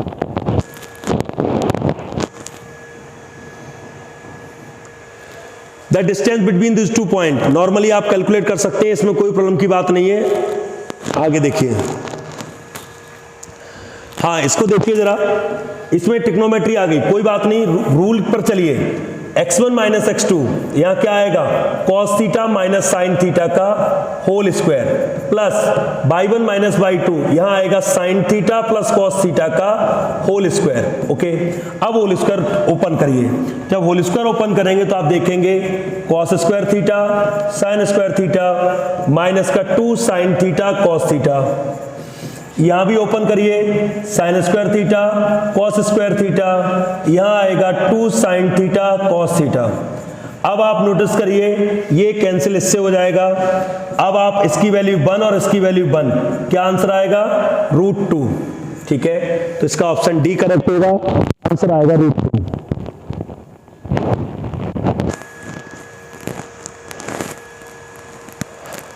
देखिए अच्छा क्वेश्चन है, इसमें अच्छे से देखिएगा क्या करना है। The coordinate of the point A where A B is a diameter whose centre is 2, -3, B is 4। इसको समझिए, एक सर्कल है उसका एक डायमीटर है ए बी, ए के कोऑर्डिनेट नहीं पता है लेकिन उसका सेंटर है 2, -3 और बी के कोऑर्डिनेट पता है 1, 4। ए के कोऑर्डिनेट पता करने में x, y मान लेता हूं। अब आप एक चीज नोटिस करिएगा स्टूडेंट्स, अगर सर्कल की थोड़ी भी नॉलेज है तो आपको पता आएगा कि O किस तरीके से काम करेगा। O वर्क करेगा, O is the mid point, ये मिड पॉइंट की तरह वर्क करेगा। जब मिड पॉइंट की तरह वर्क करेगा तो इसका मतलब क्या होगा कि 2, -3 बराबर होगा किसके, x + 1 upon x1 + x2 upon 2 y + 4 upon 2 के। ओके, कंपेयर करिए एक एक को। 2 equal x + 1 upon 2, cross multiple करेंगे x + 1 इक्वल 4 और x की वैल्यू क्या आ गई 3। अब यहां से आइए y + 4 अपॉन 2 इक्वल -3 के होगा, तो y इक्वल -6 और -4, y की वैल्यू आएगी -10। तो आपका आंसर बनेगा 3, -10, ऑप्शन सी सही होगा। क्लियर है? की तरफ देखिए स्टूडेंट, अब एरिया रिलेटेड टू सर्कल के क्वेश्चन स्टार्ट होते हैं, यानी चैप्टर यहां से फिर बदल रहा है। एरिया रिलेटेड टू सर्कल के बारे में मैं कुछ चीजें आपको पहले क्लियर कर दूं।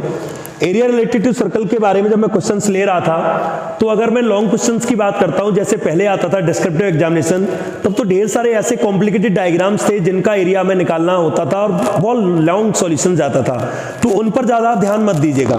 यहां पर ऐसे क्वेश्चन नहीं आएंगे जहां कॉम्प्लिकेटेड डायग्राम, हाँ आएंगे तो ट्रिकी आ सकता है। जैसे क्वेश्चन हमने देखा है किस तरीके से राइट एंगल ट्रायंगल क्रिएट होता है, एक सेमी सर्कल यहां आता है, एक सेमी सर्कल यहां आता है और एक सेमी सर्कल यहां आता है। अब ये उन्होंने बोल दिया 3 सेंटीमीटर, ये बोल दिया 4 सेंटीमीटर, और वो कहेंगे इस जगह का एरिया बताइए, इस पोर्शन का एरिया क्या होगा। अब इस पोर्शन का एरिया निकालने के लिए आपको लगेगा बहुत टाइम कंज्यूमिंग क्वेश्चन है, नहीं है। बस आपको क्या करना है, इस एरिया ऑफ ट्रायंगल का जो एरिया होगा वही आंसर होगा। 1/2 बेस इंटू हाइट, इसका आंसर 6 स्क्वायर यूनिट होगा या 6 सेंटीमीटर स्क्वायर होगा, जो भी है आप देख लीजिए। तो ऐसे क्वेश्चन के लिए आप बिल्कुल बेफिक्र रहिए कि इनके बहुत कॉम्प्लिकेटेड क्वेश्चन आने वाला है, ऐसा कुछ भी नहीं होने वाला है। लेकिन हाँ, जहां ट्रिक से क्वेश्चन जल्दी हो सकता है वहां पर आपको ध्यान रखना होगा। इसके अलावा कोई भी ट्रायंगल दिया है, मान लीजिए कहा जा रहा है कि कोई भी ट्रायंगल है, इक्विलेटरल नहीं है, कैसा भी ट्रायंगल हो सकता है, और उसके तीनों कोनों से एक सेक्टर कट किया गया, ठीक है, 3.5 रेडियस का, 3.5 रेडियस का, 3.5 रेडियस का एक सेक्टर कट किया गया, और वो आपसे पूछ रहे हैं इसका एरिया बताइए। अब स्टूडेंट ये कंफ्यूजन में आएगा कि πr² थीटा अपॉन 360 तो फॉर्मूला लगेगा, लेकिन थीटा की जगह क्या लगाएं, एक प्रॉब्लम यहां पर बच्चे के सामने आएगी। तो मैं आपको बता दूं, जब भी 3 सेक्टर किसी ट्रायंगल के 3 कोने आपस में मिलेंगे, तो 3 कोने जब मिलेंगे तो कितना एंगल बनाएंगे, 180 डिग्री। तो बस कुछ नहीं करना, 3 का मल्टीप्लाई मत करना फिर, क्योंकि एंगल तीनों का कंबाइंड ले रहे हैं ना आप, तो 3 का मल्टीप्लाई नहीं करना। आप बस क्या करना, πr² 180 डिग्री अपॉन 360 कर दीजिएगा, आपका आंसर आ जाएगा। यानी आपने एक साथ तीनों टुकड़े जोड़कर सेमी सर्कल क्रिएट कर लिया, आप ऐसे समझिए, सेमी सर्कल क्रिएट कर लिया तो आपका आंसर आपके पास डायरेक्ट आ जाएगा। तो कुछ ऐसी चीजें हैं जिन्हें आप बड़े आसानी से याद रख पाएंगे। एक किसी में इस तरीके का क्वेश्चन भी फॉर्म होता है कि यहां से एक क्वाड्रेंट बन रहा है इस तरीके से, और यहां से एक सेमी सर्कल आ रहा है। अब मान लीजिए ये उन्होंने कहा 7 सेंटीमीटर है और ये मान लीजिए 24 सेंटीमीटर है, और इस जगह का एरिया पूछेंगे, इस जगह का एरिया। ठीक है। अब आप एक चीज नोटिस करिएगा, इसमें पहले AC आपको निकालना पड़ेगा। AC यानी कि कितनी आएगी 25, पाइथागोरस थ्योरम से 90 जरूर दिया गया होगा। तो इस तरीके की क्वेश्चन में क्या करना है, एक्चुअली ट्रायंगल का थोड़ा सा कॉर्नर इसमें शामिल हो गया है। तो ट्रायंगल का जब कॉर्नर शामिल हो गया है तो हमें बहुत ध्यान से काम करना होगा। करना यह है कि आप अपने आप को AB पर पोजीशन करिए। AB पर जब पोजीशन करेंगे, AB पर पोजीशन करते समय AB के इस साइड क्या है, semi circle pi r square by 2, ठीक है। इस AB के इस साइड क्या है, ट्रायंगल, दोनों को जोड़ दीजिए। अब आप देखेंगे कि AB के इस साइड क्या है, सेमी सर्कल, AB के इस साइड क्या है, ट्रायंगल, और मैंने दोनों को ऐड कर दिया। जब दोनों को मैंने ऐड किया है तो आप नोटिस करेंगे कि अब कुछ भी नहीं बचा, शेडेड और नॉट शेडेड दोनों तरीके के पोर्शन इसमें इंक्लूड हो गए हैं। उसमें से क्वाड्रेंट का एरिया माइनस कर दीजिएगा, आपका आंसर आ जाएगा। बस ध्यान रखना, सेमी सर्कल की रेडियस 25/2 लगेगी और क्वाड्रेंट की रेडियस 7 लगेगी। तो यहां से यहां तक 7 मूव करेगा ऐसे। तो इस तरीके से जब सॉल्व करेंगे तो इस तरीके के क्वेश्चंस के आंसर आ जाते हैं। एक क्वेश्चन और है एनसीईआरटी के एग्जाम्पल में, कई बार आता है इसलिए मैं इसको डिस्कस कर रहा हूं। इस तरीके से डिजाइन्स बनती है और उसमें साइड दी जाती है, जो भी है एक स्क्वायर है उसकी साइड दी जाएगी 10 सेंटीमीटर। तो इस तरीके का जब डायग्राम आता है तो आपसे पूछेंगे शेडेड पोर्शन का एरिया बताइए। वैसे तो इसका आंसर डायरेक्ट स्टूडेंट को याद रहता है कि 57 सेंटीमीटर स्क्वायर आंसर आता है, फिर भी हम आपको बता दें कि कैसे करना है। तो इसमें उल्टा चलते हैं, जो ब्लैंक पोर्शन है उनका एरिया पहले निकालते हैं। यानी कि अगर हम स्क्वायर में से, नोटिस करिएगा, स्क्वायर में से अगर हम 2 सेमी सर्कल माइनस कर दें, ये वाला और ये वाला, तो कौन सा पोर्शन आ जाएगा, सेकंड और फोर्थ। सेकंड और फोर्थ जितना एरिया होगा उतना ही थर्ड और फोर्थ का एरिया होगा। चार पोर्शन के एरिया हम माइनस कर देते हैं तो आंसर तक पहुंच जाते हैं 57। ध्यान रखना, अगर 10 साइड होगी तभी आंसर 57 आएगा, अदरवाइज आंसर डिफर होगा। एक कॉमन सी बात है, इसे आप ध्यान रखेंगे। इसके बाद अगर बात करते हैं इस चैप्टर में, दो बातें और आपको हम बहुत जरूरी बताते हैं कि स्क्वायर के अंदर सर्कल बनता है और स्क्वायर के बाहर सर्कल बनता है, दोनों कंडीशन में क्या फर्क पड़ता है उसकी रेडियस पर। दोनों कंडीशन अच्छे से देखिएगा, मैं आपको दोनों चीजें यहां पर क्लियर कर दे रहा हूं, ठीक है। अगर स्क्वायर के अंदर सर्कल है तो जो स्क्वायर की साइड होगी, स्क्वायर की साइड होगी वही डायमीटर के बराबर होगी। अगर स्क्वायर की साइड 10 है तो डायमीटर भी 10, स्क्वायर की साइड 20 है तो डायमीटर भी 20। अगर सर्कल अंदर है, इसे कहेंगे सर्कम, इसको कहेंगे सर्कमस्क्राइब सर्कल, इसको कहेंगे आपका स्क्वायर सर्कमस्क्राइब है या सर्कल इनर सर्कल है, सर्कल उसके अंदर है, बाउंड्री को टच करता हुआ। इस कंडीशन में जो डायमीटर होगा, डायमीटर जो होगा वो डायगोनल के इक्वल होगा। ध्यान रखिएगा इस चीज को, बहुत काम की चीज है ये। डायमीटर डायगोनल के इक्वल होगा। डायगोनल कितना होता है, डायगोनल साइड √2 के बराबर होता है। साइड अगर 10 है तो डायगोनल आएगा 10√2 और फिर डायमीटर भी 10√2 हो जाएगा। तो कभी भी जरूरत पड़ती है, अगर सर्कल स्क्वायर के अंदर है या बाहर है, तो आप ध्यान रखेंगे किस तरीके से हैंडल करना है। यही चीज आपकी इक्विलेटरल ट्रायंगल के केस में भी आता है, बहुत काम आता है ये भी। तो यहां भी मैं आपको बताऊंगा कंक्लूजन क्या बनता है। यहां भी दो तरीके से काम होता है कि इक्विलेटरल ट्रायंगल के बाहर सर्कल बनना और इक्विलेटरल ट्रायंगल के अंदर सर्कल बनना। जब इक्विलेटरल ट्रायंगल के अंदर सर्कल बनता है तो उसकी रेडियस जो होती है, रेडियस साइड अपॉन √2 √3 के बराबर होती है। ध्यान रखिएगा, एक डायरेक्ट कंक्लूजन याद रहेगा तो बहुत काम आएगा। रेडियस जो होगी साइड अपॉन 2 √3 के बराबर, और यहां पर जो रेडियस होगी वो रेडियस साइड अपॉन ओनली √3 के बराबर होगी। ये बात ध्यान रखिएगा, दोनों ही कंडीशन में आप इस चीज को समझ लीजिएगा। यहां पर रेडियस साइड अपॉन 2 √3, इस कंडीशन में रेडियस साइड अपॉन √3। कई ऐसे क्वेश्चन होंगे जहां पर इनकी जरूरत पड़ेगी आपको। तो अगर आपके पास से डायरेक्ट कंक्लूजन है तो साइड से रेडियस, रेडियस से साइड, साइड से रेडियस, रेडियस से साइड पर आप पहुंच सकते हैं बहुत आसान तरीके से, डायरेक्ट रिजल्ट से। बाकी बेसिक क्वेश्चन है सरफेस एंड वॉल्यूम में, एरिया रिलेटेड टू सर्कल में, जो आप बड़े आसानी से कर सकते हैं। बाकी जिन चीजों की जरूरत पड़ेगी वो आपको बताता चलूंगा। इसके अलावा थोड़ा क्लॉक का भी आपको बता दें।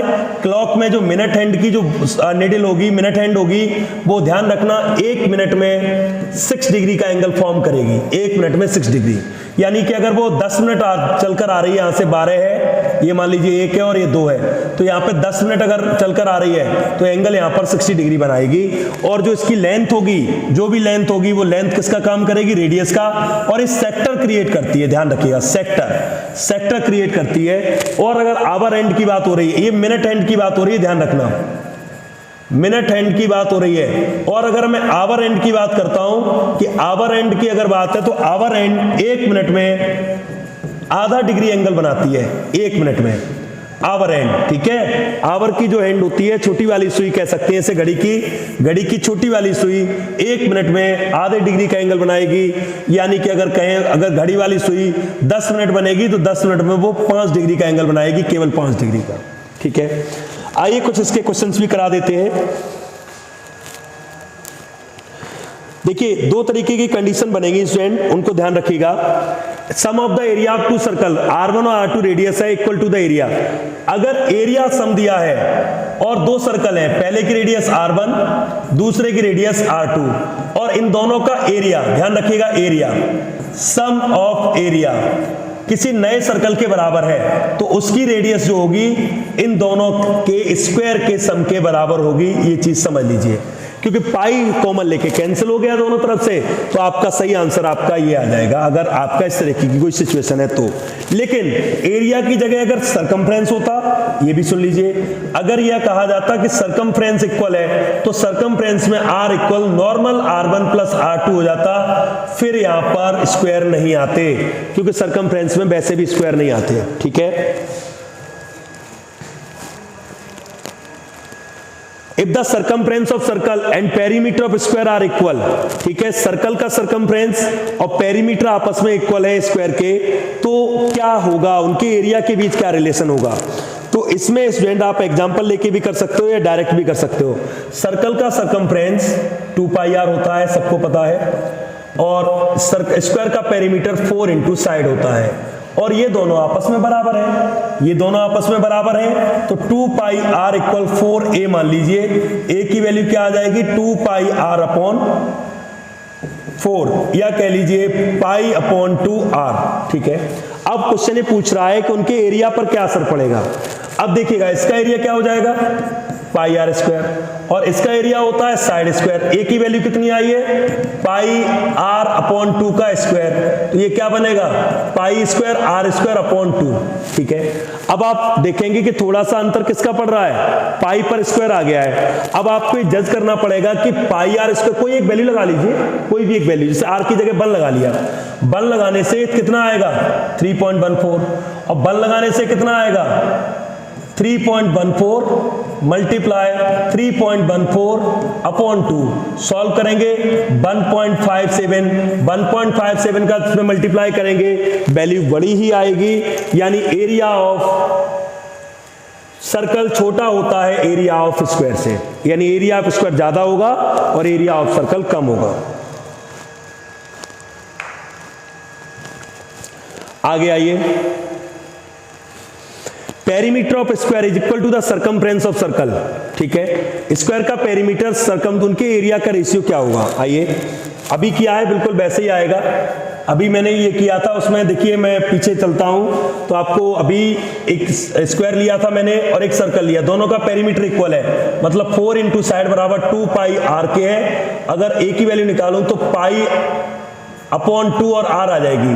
दोनों के एरिया का रेशियो क्या होगा, पहले किसकी बात हो रही है, स्क्वायर की, तो स्क्वायर का एरिया ऊपर रखेंगे, pi square r square upon 4, square हो जाएगा साइड का स्क्वायर, और वहां पीछे क्वेश्चन में भी 4 आएगा स्टूडेंट, वो मैं 2 लगा रहा था गलती से, तो उसको रीचेक कर लीजिएगा जरा क्या होगा। मैं गलती से वहां पे 2 लगा गया हूं, पीछे इस क्वेश्चन में भी 4 होगा, अभी यहाँ किया तो वो याद आया मुझे, तो उसको रीचेक कर लीजिएगा कि कौन सा कंक्लूजन सही आ रहा है। आगे देखिए, यहां पर एरिया आएगा आपका पाई r स्क्वायर, सर्कल का एरिया। अब इनको कैंसिल करेंगे तो आप पाई से पाई कैंसिल हो जाएगा, r स्क्वायर से r स्क्वायर कैंसिल हो जाएगा, रेशियो बचेगा पाई अपॉन 4। पाई अपॉन 4 करेंगे तो ये आएगा 22 अपॉन 7 इंटू 4, 27 अपॉन 4। सॉल्व करेंगे ये 2 और ये 11, तो आपका 11 रेशियो 14 आंसर सही होगा। ये आंसर आपका यहाँ पर सही होगा। पीछे क्वेश्चन को एक बार मैं दोबारा क्लियर कर दूं, कहीं कोई डाउट नहीं रहना चाहिए। इसमें एरिया ऑफ स्क्वायर जो बन रहा है, एरिया ऑफ स्क्वायर बन रहा है pi square R square upon 4 और एरिया ऑफ सर्कल बन रहा है पाई आर स्क्वायर। बस आपको ये जज करना है कि इनमें से कौन बड़ा है। इक्वल तो कभी नहीं हो सकते, ये दोनों ऑप्शन तो बिल्कुल सही हो ही नहीं सकते। आप आर की कोई भी वैल्यू लेकर किसी भी तरीके से इसे जज करके आप क्लियर कर लीजिएगा। थोड़ा समय कम है, सोच रहे हैं कि जल्दी से काम कंप्लीट हो जाए। देखिए 88, the area of circle that can be inscribed in A square of side 6 centimetre. अभी देखिए बात आई थी, एक सर्कल का एरिया चाहिए जो स्क्वायर के अंदर है, इसकी साइड 6 है, ठीक है। एक ऐसा सर्कल जो स्क्वायर के अंदर है, साइड 6 है, तो इसका अभी कितना हो गया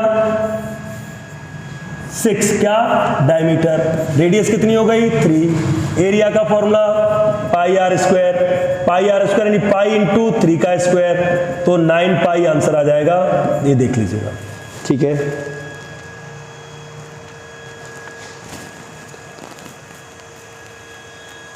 the area of circle that can be inscribed in a circle of radius, area of circle that can be inscribed a circle of radius 8 centimetre. The area of square होगा यहां पर सर्कल की जगह, क्योंकि ये बात बन ही नहीं रही है कैसे भी। The area of square that can be inscribed in a circle of radius 8 centimetre. इसके अंदर एक आपका स्क्वायर बन रहा है, रेडियस 8 है, ये कितना आ गया आपका डायमीटर 16, ठीक है। अब नोटिस करिएगा डायमीटर 16 है, ठीक है, तो दूसरा डायमीटर भी कितना होगा 16 होगा, और जो डायमीटर होंगे वो उसके किसका काम करेंगे डायगोनल के। तो एक स्क्वायर के एरिया का फॉर्मूला 1/2 d1 इंटू d2 भी होता है, तो 1/2 16 इंटू 16 करेंगे तो 1/2 इंटू 256 आएगा, सॉल्व करेंगे 128 आपका आंसर करेक्ट होगा। आप देख लीजिए इसको।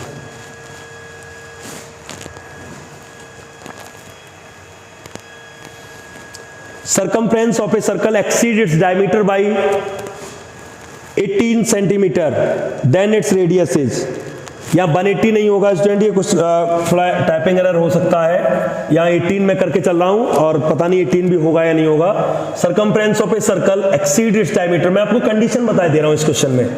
Circumference of circle 2 pi r, exceed means plus होना, ज्यादा होना, किससे डायमीटर से, कितना 18, तो स्टूडेंट 2 पाई आर आप रखेंगे, डायमीटर की जगह क्या लिखेंगे 2r प्लस 18, 2r इधर लाएंगे तो 2 पाई आर माइनस का 2r इक्वल क्या आएगा 18, यहां से r कॉमन ले लेंगे, 2 इंटू 22/7 माइनस का 1, 2 भी कॉमन ले लिया चलिए हमने, इसलिए 1 ही बचेगा, और ये आपका 18, इसे सॉल्व करेंगे तो आपका आंसर आ जाएगा, ठीक है।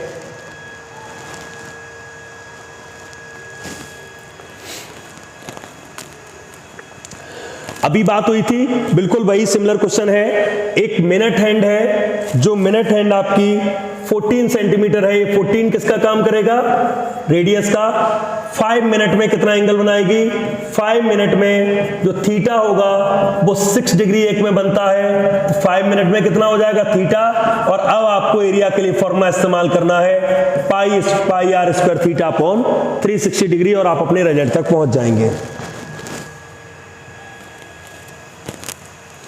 The perimeter and area of a circle are numerically equal। इस चीज को समझिए, numerically equal means यूनिट का कोई इशू नहीं है, सर्कल का पेरीमीटर और एरिया दोनों आपस में इक्वल है। ऐसी कंडीशन में एक r से एक r कम होगी, पाई से पाई कम होगा, और r की वैल्यू 2 होती है। जब r की वैल्यू 2 होती है तभी दोनों चीजें बराबर होती है, 4 पाई आ जाता है। तो अब यहां पर क्या पूछा है रेडियस, तो रेडियस का आंसर क्या होगा 2 यूनिट। स्टूडेंट इसमें एक बात का ध्यान रखना, कई बार डायमीटर पूछ लेते हैं तो आंसर 4 यूनिट होगा, तो हमें अच्छे से सोच समझकर ये काम करना है कि गलत ऑप्शन को हम टिक न कर दें, गलत ऑप्शन को ना फिल कर दें। तो अच्छे से ऑब्जर्व कर लीजिए क्वेश्चन को कि डायमीटर पूछा है, रेडियस पूछा है, क्योंकि थोड़ा सा ही डिफरेंस में आपका क्वेश्चन गलत हो सकता है, आता हुआ क्वेश्चन गलत हो सकता है। अब देखिए आगे, if the difference between circumference and radius of circle is 37 meter, calculate the radius। बहुत आसान है, circumference क्या बनेगा 2 पाई r, रेडियस क्या होगी r, दोनों का डिफरेंस कितना 37, देख लीजिए। डिफरेंस बिटवीन सर्कमफ्रेंस, बड़ा तो सर्कमफ्रेंस होगा ना, रेडियस तो छोटी होगी, तो जब भी डिफरेंस होता है तो हमेशा हम बड़े से छोटे में से घटाते हैं। तो r यहां से कॉमन ले लेंगे, 2 × 22/7 माइनस का 1 = 37, r रहेगा 7 एलसीएम, 44 - 7 = 37, ठीक है, r रहेगा। अब हम यहां पर घटाएंगे तो 37 ही बचेगा, अपॉन 7 = 37, 37 से 37 कैंसिल, और देखिए रेडियस कितनी आ गई, 7, रेडियस 7 आ गई। अब आपसे क्या पूछा है, सरकमफ्रेंस बताएंगे, तो हम 2 × 22/7, रेडियस की जगह 7, 7 से 7 कैंसिल, और आपका आंसर आ जाएगा 44 सेंटीमीटर।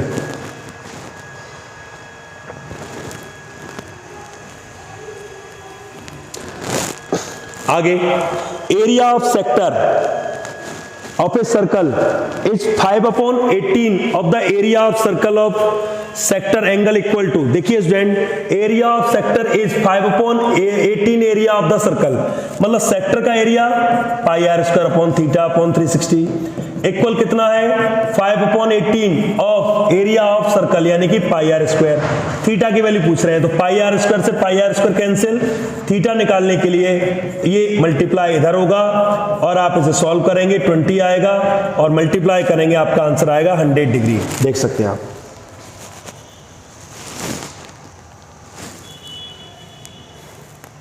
यहां पर एक चीज और मैं बता दूं, एरिया जो सेक्टर होता है, एरिया ऑफ सेक्टर का फॉर्मूला एक 1/2 L × R भी काम करता है। ये 1/2 LR × L × R क्या होता है, ये लेंथ ऑफ आर्क होती है, जिसे इस तरीके से आर्क आती है तो ये लेंथ ऑफ आर्क होती है। कई बार ऐसा क्वेश्चन आता है कि perimeter of sector is, perimeter दिया है, रेडियस कुछ दिया, मान लीजिए रेडियस 5 सेंटीमीटर दी है, और पेरीमीटर मान लीजिए उन्होंने 28 दिया है, तो 5 + 5 प्लस आर्क इक्वल 28 रखेंगे, तो यहां से आपका आ जाएगा 18 क्या आ जाएगा, लेंथ ऑफ आर्क। जब लेंथ ऑफ आर्क आ गया, फिर मुझे थीटा की कोई रिक्वायरमेंट नहीं है, 1/2 L × R से भी area of sector find out कर सकते हैं। इसमें स्टूडेंट बहुत क्वेश्चन बनते हैं, मुझे 2 ही चैप्टर में प्रॉब्लम आई क्वेश्चन लेने में, एक एरिया रिलेटेड टू सर्कल और ट्रिग्नोमेट्री। इसमें बिल्कुल समझ में नहीं आ रहा था कि कौन से क्वेश्चन को लें और कौन से क्वेश्चन को छोड़ें, तो आप भी इन दोनों चैप्टर में, ट्रिग्नोमेट्री और एरिया रिलेटेड टू सर्कल में, इनमें थोड़ा ज्यादा काम करेगा कि इनमें प्रेडिक्शन इतना काम नहीं करेगा, मैं आपको बताऊं। बाकी a pair of linear equation, two variable, polynomial, real number, coordinate geometry, इनमें as it is digit change होंगी, क्वेश्चन वही मिलेंगे क्योंकि और ऑप्शन ही नहीं है। लेकिन इनमें ट्रिग्नोमेट्री और एरिया रिलेटेड टू सर्कल में क्वेश्चन को कई तरीके से पूछा जा सकता है। इन दोनों चैप्टर में मल्टीपल क्वेश्चंस की बहुत नीड होगी कि हम कितने क्वेश्चन प्रैक्टिस करते हैं। आगे देखिए,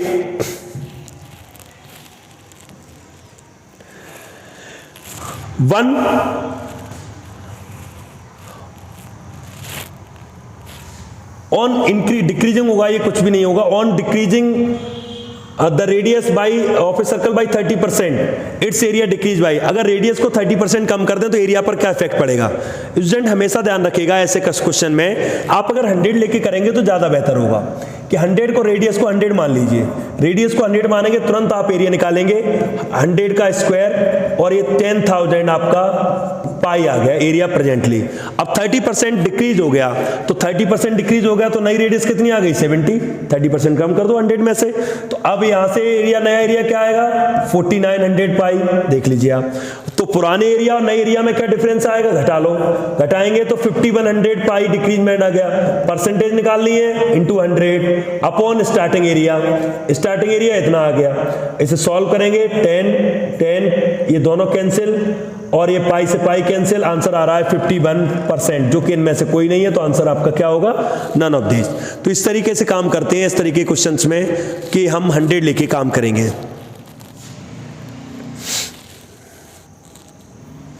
आगे देखिए,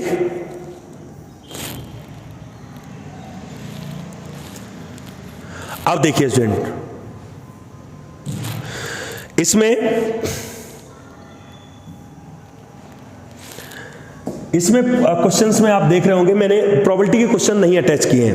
प्रोबेबिलिटी भी एक ऐसा चैप्टर है जहां आपको बेसिक कॉन्सेप्ट और छोटी छोटी बातें याद रखनी होंगी, बस प्रोबेबिलिटी में काम हो जाएगा। कार्ड्स, कॉइन और डाइस, 3 के क्वेश्चंस आप ध्यान में अच्छे से रखेंगे, उनके केसेस को ध्यान रखेंगे तो हो जाएगा। वैसे प्रोबेबिलिटी के बारे में मैं कुछ छोटी छोटी चीजें बता दूंगा आपको कि प्रोबेबिलिटी ऑफ इवेंट का जो फॉर्मूला होता है वो नंबर ऑफ फेवरेबल आउटकम या रिक्वायर्ड आउटकम आप कह सकते हैं, number of required outcome upon total number of outcome आता है, ठीक है, number of required outcome upon total number of outcome आएगा, ठीक है। इसके साथ ही श्योर इवेंट की प्रोबेबिलिटी हमेशा ध्यान रखिएगा 1 होगी, ठीक है। इम्पॉसिबल इवेंट की probability which can not be happen, ठीक है, वो होगी 0। इवन चांस अगर है तो उसकी प्रोबेबिलिटी होगी 1/2। प्रोबेबिलिटी किसी भी इवेंट की हमेशा 1 और 0 के बीच में ही लाई करेगी। 0 हो सकती है, 1 हो सकती है, लेकिन 1 से बड़ी और 0 से छोटी नहीं हो सकती, इस बात को याद रखिएगा। Sum of all elementary event का sum of probability of all elementary event. Elementary event क्या होता है अभी मैं बताऊंगा आपको। एलिमेंट्री इवेंट्स की प्रोबेबिलिटी का सम आपका हमेशा 1 होगा। एलिमेंट्री इवेंट से मतलब ये है कि एक बैग है, उसमें 3 रेड कलर बॉल है, 4 ग्रीन कलर बॉल है और 5 मान लीजिए येलो कलर बॉल है। एलिमेंट्री इवेंट का मतलब सबकी सिंगल प्रोबेबिलिटी निकालूं मैं अलग अलग। 3 इवेंट है, तीनों की रेड आने की प्रोबेबिलिटी, तो रेड आने की प्रोबेबिलिटी क्या आएगी? Probability getting a red ball 3 out of 9 3 12, ठीक है। ग्रीन आने की प्रोबेबिलिटी 4/12, येलो आने की प्रोबेबिलिटी 5/12। इन सबको जोड़कर देखेंगे आंसर क्या आएगा? 1 आएगा। जैसे डाइस है, डाइस में 1 आने की प्रोबेबिलिटी 1/6, 2 आने की प्रोबेबिलिटी 1/6, 3 आने की प्रोबेबिलिटी 1/6, 4 आने की प्रोबेबिलिटी 1/6, 5 आने की प्रोबेबिलिटी 1/6, 6 आने की प्रोबेबिलिटी 1/6। तो overall sum of all probability 1। तो एलिमेंट्री इवेंट का प्रोबेबिलिटी जो होती है उसका टोटल हमेशा 1 होता है। बाकी एक छोटी छोटी बातें प्रोबेबिलिटी के बारे में याद रखना। प्रोबेबिलिटी कभी भी 1 हो, जैसे कई बार क्वेश्चन आता है कि इनमें से कौन सी प्रोबेबिलिटी नहीं हो सकती। आपको ऑप्शन दिए हैं 1/2, 7/5, ठीक है, 1/3 या 0.75। तो ये आंसर सही होगा। ये प्रोबेबिलिटी नहीं हो सकता क्योंकि ये नंबर 1 से बड़ा है। मान लीजिए ऑप्शन इस तरीके से दिए हैं 30%, मुझे कहा गया 50%, मुझे कहा गया 0.0001 और मुझे कहा गया आपका माइनस का 1/2। तो आपकी बार आंसर ये सही होगा। माइनस का 1/2 किसी इवेंट की प्रोबेबिलिटी नहीं हो सकती। ये तो हो सकते हैं। 30% का मतलब क्या है? 30/100। 50% का मतलब क्या है? 50/100। तो प्रोबेबिलिटी को परसेंटेज में कन्वर्ट किया जा सकता है बड़ी इजीली, और परसेंट को प्रोबेबिलिटी में कोई ऐसा मेजर इश्यू नहीं है। इसके अलावा एक क्वेश्चन आप लोगों ने देखा होगा 53 संडे वाला, अक्सर बच्चों को परेशान करता है। 53 Sunday in a normal year, Sunday से मीन संडे नहीं है, कोई भी डे हो सकता है। अगर नॉर्मल ईयर है, नॉर्मल ईयर का मतलब नन लीप ईयर है, नन लीप ईयर का मतलब 365 डेज वाली ईयर है, तो इसका आंसर आएगा 1/7। और अगर लीप ईयर है, 53 संडे पूछे जाते हैं इसमें, मैं डिटेल में तो नहीं जा रहा हूं लेकिन मैं डायरेक्ट आंसर आपको बता रहा हूं, तो आंसर आएगा 2/7। अगर लीप ईयर है तो आंसर 2/7 आएगा, और नन लीप ईयर है तो आंसर 1/7 आएगा। इस बात का याद रखना। कार्ड्स वगैरह में गलती मत करिएगा, डाइस में ध्यान रखिएगा। डाइस में अगर सम की बात होती है तो सम में आप हमेशा याद रखिएगा सम क्या क्या हो सकता है। मान लीजिए 1 2 3 4 5 6 7 8 9 10 11 12 है। अब 1 तो सम कभी हो नहीं सकता, इसकी प्रोबेबिलिटी कितनी? 0, ठीक है। क्यों? कम से कम दोनों डाइस पर 1 तो आएगा। अब प्रोबेबिलिटी यहां पर निकालने जा रहे हैं, चांस समझिए, चांस निकालने जा रहा हूं, कितने कितने चांस होते हैं आप यहां से लिखना शुरू करिए। 2 के चांस कितने? 1, तो 12 के चांस भी 1, 3 के चांस 2, तो 11 के चांस भी 2, 4 के चांस 3, 10 के चांस भी 3, 5 के चांस 4, 9 के चांस 4, 8 के चांस 5, 6 के चांस 5 और 7 के चांस 6। आप देख लीजिए, तो कभी गड़बड़ी नहीं करोगे। अक्सर क्वेश्चन सम से रिलेटेड आता है, वो आपसे कहेंगे 2 dice are rolled together, what the probability getting sum 10, तो देख लीजिए 3/36, getting sum 11, 2/36, getting sum at least 10। अब गेटिंग सम एटलीस्ट 10 पूछा है, तो एटलीस्ट 10 में तीनों जुड़ जाएंगे, आंसर कितना आएगा? 6/3 36। तो एटलीस्ट वाले क्वेश्चन में जहां से बोला है उसे तो लेना ही लेना है, उसके ऊपर के वे सभी पॉसिबल आउटकम लेते हैं, ठीक है। ऐसे ही अगर कहा जाए सम लेस देन 12 में सारे जुड़ जाएंगे, ठीक है। More than 12 impossible event, probability 0 होगी। तो 2 डाइस में अक्सर सम से रिलेटेड क्वेश्चन पूछते हैं, तो इस चीज को ध्यान में रख के चलेंगे। अगर वन डाइस की बात करें तो वन डाइस में इतना मेजर इशू नहीं है, वन डाइस में आपका सीधे सीधे आउटकम होते हैं और इवन और प्राइम वगैरह पूछ सकते हैं। मल्टीपल ऑफ 3 बताइए, तो 3 के मल्टीपल 2 हो गए तो आंसर 2/6 आ गया। इवन नंबर बताइए, इवन नंबर 3 हो गए तो आंसर 3/6 हो गया। प्राइम नंबर बताइए 2, 3, 5 तो 3/6 हो गया। तो सिंगल डाइस में क्वेश्चन नॉर्मल बनता है, कोई ऐसी प्रॉब्लम की बात नहीं है। प्रोबेबिलिटी जिसकी कम होती है उसे अनलाइकली इवेंट बोलते हैं, जिसकी प्रोबेबिलिटी ज्यादा होती है उसे लाइकली इवेंट कहते हैं। अगर दो इवेंट को कंपेयर किया जाएगा तो अनलाइकली वो होगा जिसकी प्रोबेबिलिटी कम होगी और लाइकली वो होगा जिसकी प्रोबेबिलिटी ज्यादा होगी। कौन के केस में ध्यान रखिएगा, हमेशा आउटकम का आउटकम से मल्टीप्लाई होता है, चाहे कोई भी चीज हो, आउटकम का मल्टीप्लाई आउटकम से होगा। ठीक है, अगर एक कॉइन है तो 2 आउटकम, 2 चांस, 2 कॉइन है तो 4, 3 है तो 8, इस तरीके से चलता है। अगर कभी ऐसी सिचुएशन भी आए कि कॉइन और डाइस को एक साथ फेंक रहे हैं, कॉइन और डाइस को, कॉइन के चांस 2, डाइस के चांस 6, तो टोटल आउटकम कितने बनेंगे? 12। हमेशा आउटकम से आउटकम का मल्टीप्लाई करके टोटल नंबर ऑफ आउटकम निकालेंगे जब भी कुछ चीजें रोल की जाएंगी। अब यहाँ 12 आउटकम कैसे बनेंगे? मे बी हेड आए, हेड के साथ 1, हेड के साथ 2, हेड के साथ 3, हेड के साथ 4, हेड के साथ 5, हेड के साथ 6, टेल के साथ 1, टेल 2, टेल 3, टेल 4, टेल 5 और टेल 6। देख लीजिए आप, हो गए 12 आउटकम। अब जो भी प्रोबेबिलिटी चाहिए आप निकालते चले जाइए। 3 चिल्ड्रेन का क्वेश्चन भी आता है कि एक फैमिली में अगर 3 चिल्ड्रेन है तो टोटल आउटकम क्या बनेंगे? तो यहां भी टोटल आउटकम 8 होंगे, उनकी क्रम के, ऑर्डर के, boy boy boy, boy boy girl, boy girl girl, boy girl boy. तो इस तरीके से आप प्रोबेबिलिटी में डिसाइड करेंगे। बाकी बॉल वगैरह से रिलेटेड क्वेश्चन आता है तो हमेशा याद रखिएगा, अगर एक बैग में 2 कलर की बॉल है, रेड और ब्लू, तो इसका मतलब सिंपल सी बात यह है कि रेड आने की प्रोबेबिलिटी और ब्लू आने की प्रोबेबिलिटी का टोटल 1 होगा। अगर इनमें से किसी एक की प्रोबेबिलिटी दी गई है और दूसरे की नहीं पता है तो आप यहां पर ऐसे रख लीजिए 5/12, मुझे नहीं मालूम इसकी प्रोबेबिलिटी क्या होगी, उसकी प्रोबेबिलिटी 1 में से माइनस करते ही निकल आएगी। कई बार ऐसा होता है कि किसी काम के होने की संभावना दी होती है कि होने की संभावना 1/4 है, तो इस काम के न होने की संभावना बताइए। तो हमेशा याद रखिएगा कि किसी काम के होने की और न होने की संभावना का टोटल हमेशा 1 होता है। Probability of event and probability of not happening of this event is 1। Okay student, तो मैं जितना बता सकता था आपको रिवीजन में, सभी चैप्टर्स को मैंने थोड़ा थोड़ा कवर किया है। दो पार्ट में वीडियो है आपकी, पार्ट 1 में 3 चैप्टर हैं और रिमेनिंग चैप्टर सेकंड पार्ट की वीडियो में आपको मिलेंगे। तो पूरा मन से देखिए, पूरी वीडियो देखिए। और भी कोई बात है जो आपको पूछनी है मुझसे, कोई चीज जानकारी लेनी है, तो आप सभी मेरे इस व्हाट्सएप नंबर का इस्तेमाल करके आप मुझसे पूछ सकते हैं। कोई भी जानकारी आपको चाहिए